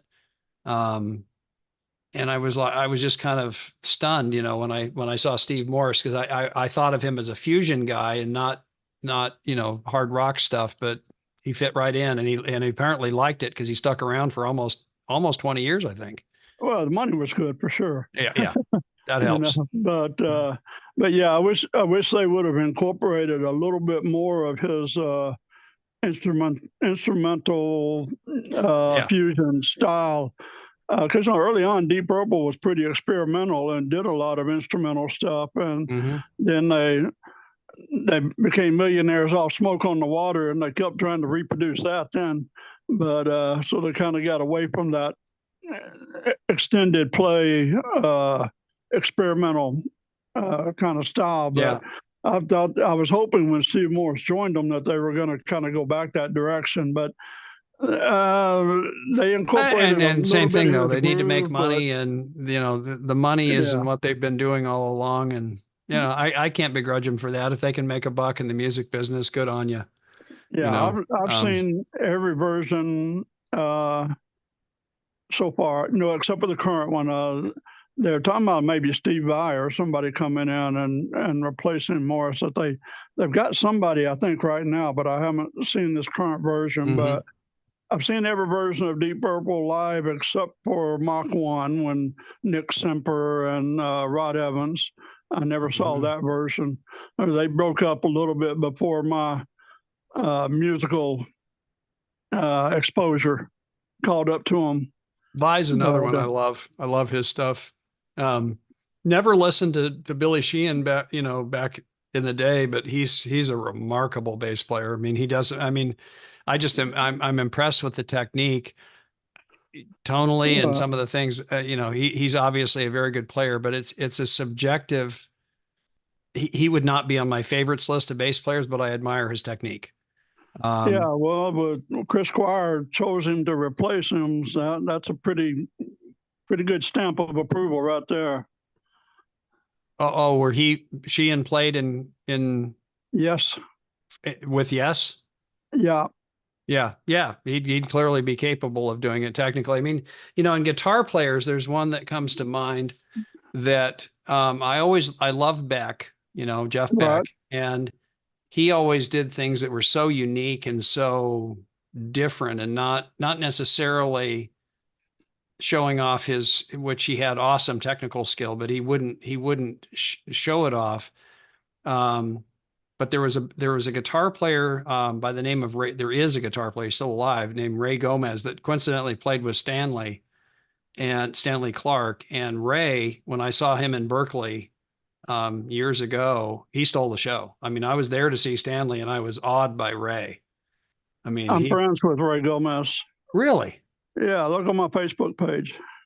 Well, I am too. And every time I have the opportunity, in fact, recently I made a post somewhere on one of his posts that I said, and I made that very comment. I said, you, in my opinion, stole the show. And I love Stanley, but damn, this guy's good.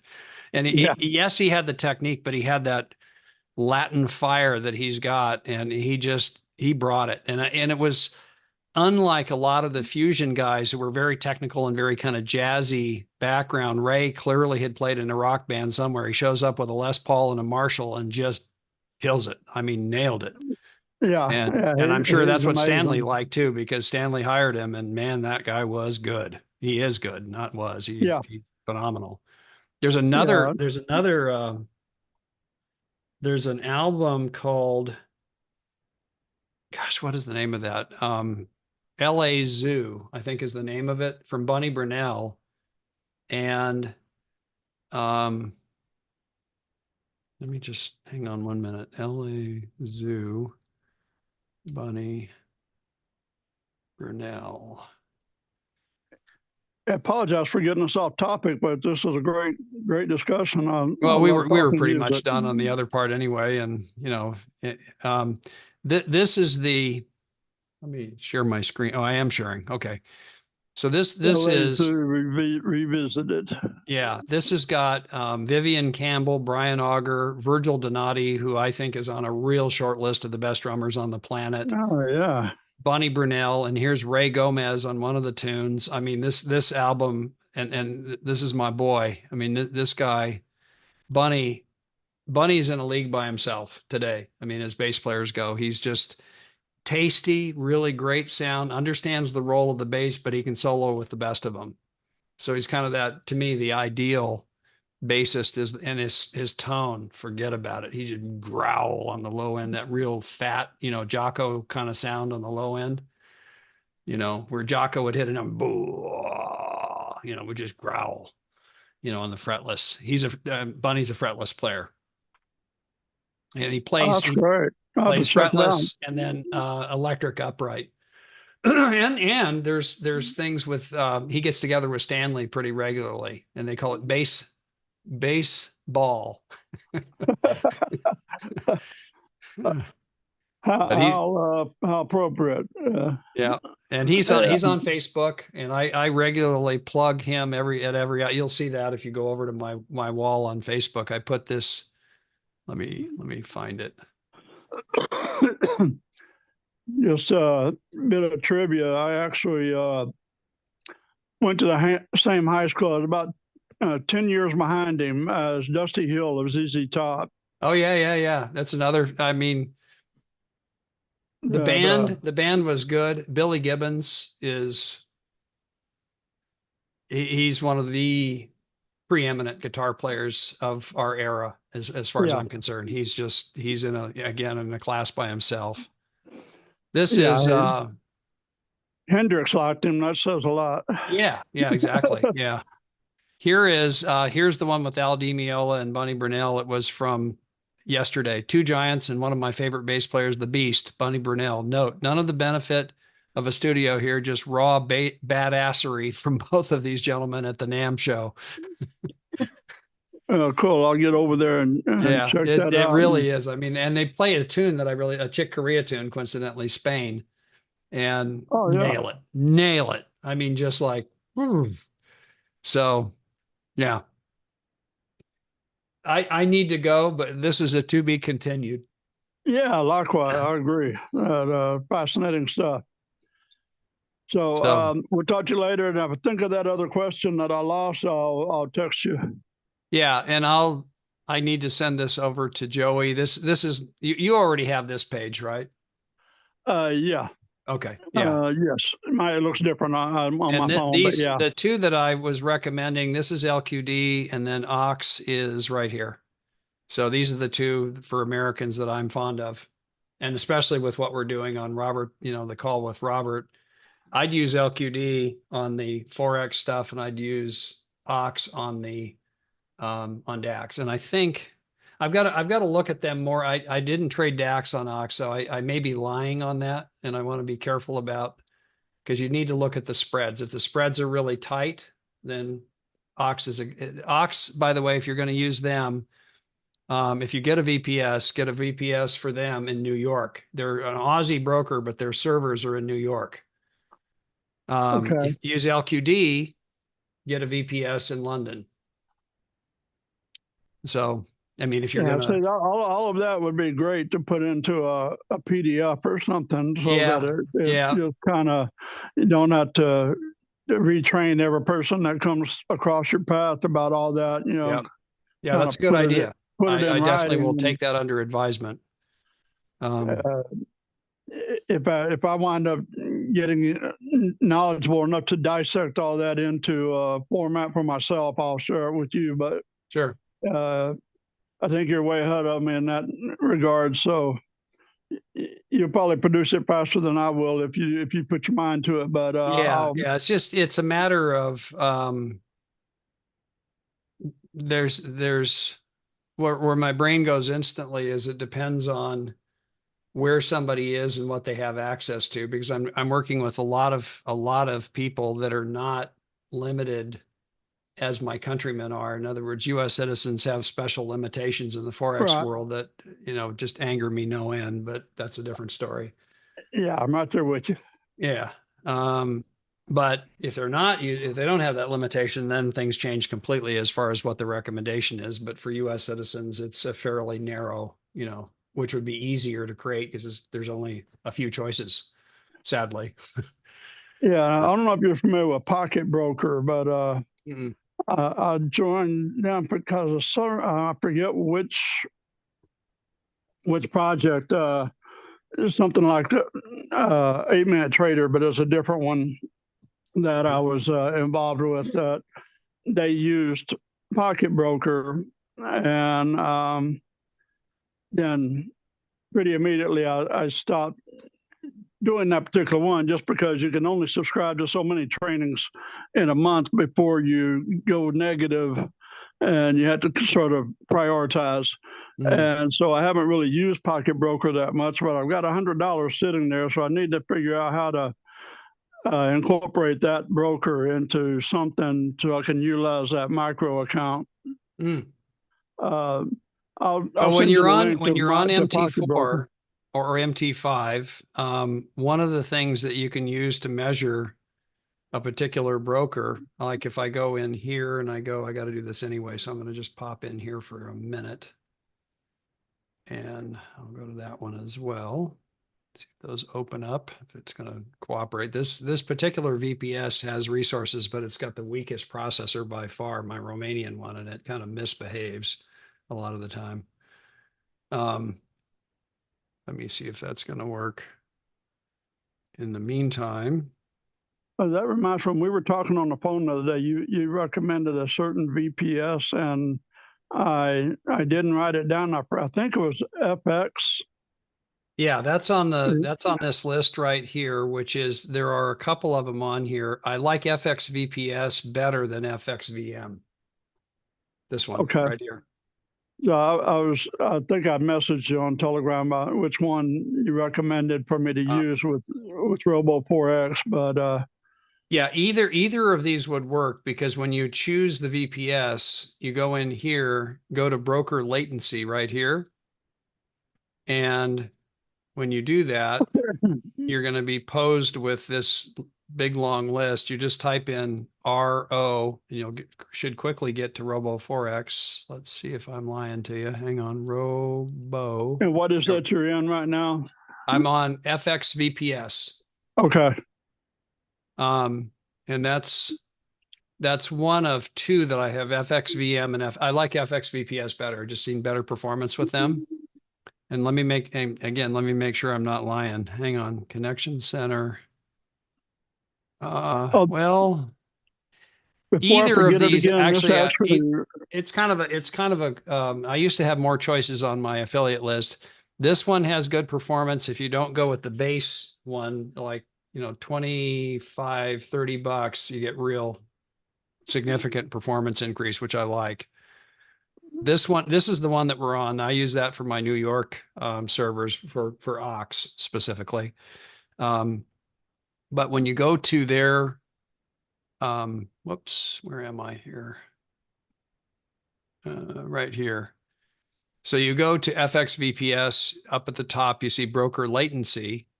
And then there's a long list of, if you haven't typed anything in search, you can just kind of scroll through the list and see who they have, or you can type the name of the broker that you want to use, in this case, Robo4X. And when you do, you're going to see that in Frankfurt, they have the lowest latency, meaning the low number is the good number. So New York for Robo4X would be a poor choice. Amsterdam would be somewhat better. London would be somewhat better. Frankfurt is the winner by far. And if you're trading DAX, where is DAX? German 40. So this is a real good choice for Robo4X. Right. Okay, So, yeah, that's good. Then, okay, now I remember all this. I know you said you had to go, so this is a quick question. With Epic, the VPS, you were saying that you want to keep your computer on all the time, so it's constantly running. No. What happens in a power outage? No, hang on. So the VPS is always on. You being logged into it is a matter of choice that you can log in whenever you wish. VPS is running round the clock. Okay, so a power outage isn't an issue then if no problem. You come back online, or you get your laptop, or you can even, I don't do this, so I'm saying something that I don't do, and I want to clarify that. I don't use it on the phone, although you can. I just didn't like the interface. But if you have a laptop, like what I was just, discussing with Victor, you come in and your power is out on your desktop machine, your VPS, if it's running things, especially important with robots and so forth on the VPS, it's running around the clock. You pay for that uptime. You can log in on a second computer. Laptop doesn't have the problem of power outage. You got a battery, you go to some place to plug it in and get Wi-Fi. You're right into your VPS, because you can have the VPS access on your desktop and your laptop. Now, only one at a time can log in. Okay. But the VPS is running around the clock. So that's one of the things you're paying for is uptime. Okay, so it's not necessarily installed on your computer. It's something that it's on the web and you just log into it.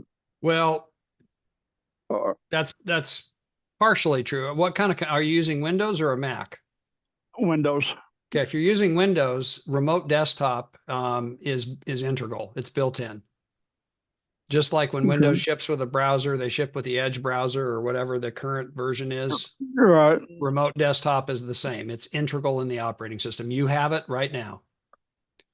So you get your remote desktop, you get the parameters from the VPS company, you pop it into your remote desktop app that is part of your Windows, and in you go. And it's cake. I mean, you get an IP address, you get a password. That's it. It's simple.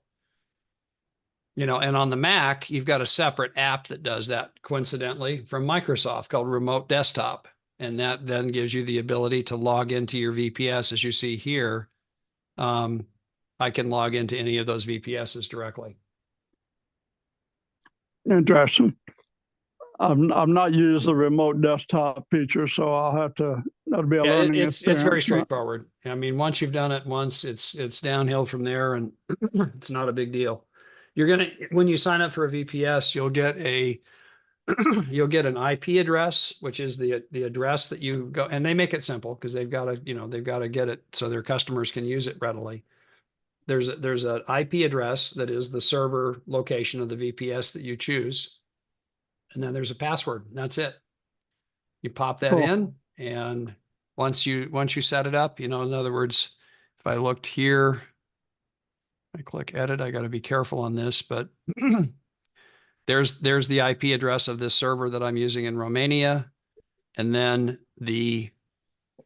it works similarly on the version that's in Windows. You have a username, which would be like admin or trader would be common ones.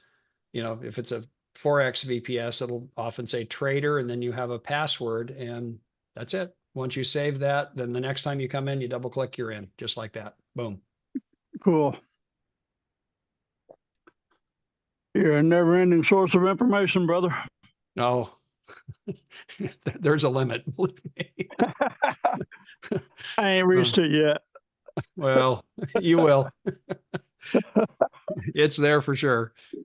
Anyway, I got to get, have a great rest of the day, guys. And I will see you tomorrow if you're going to be on the call tomorrow.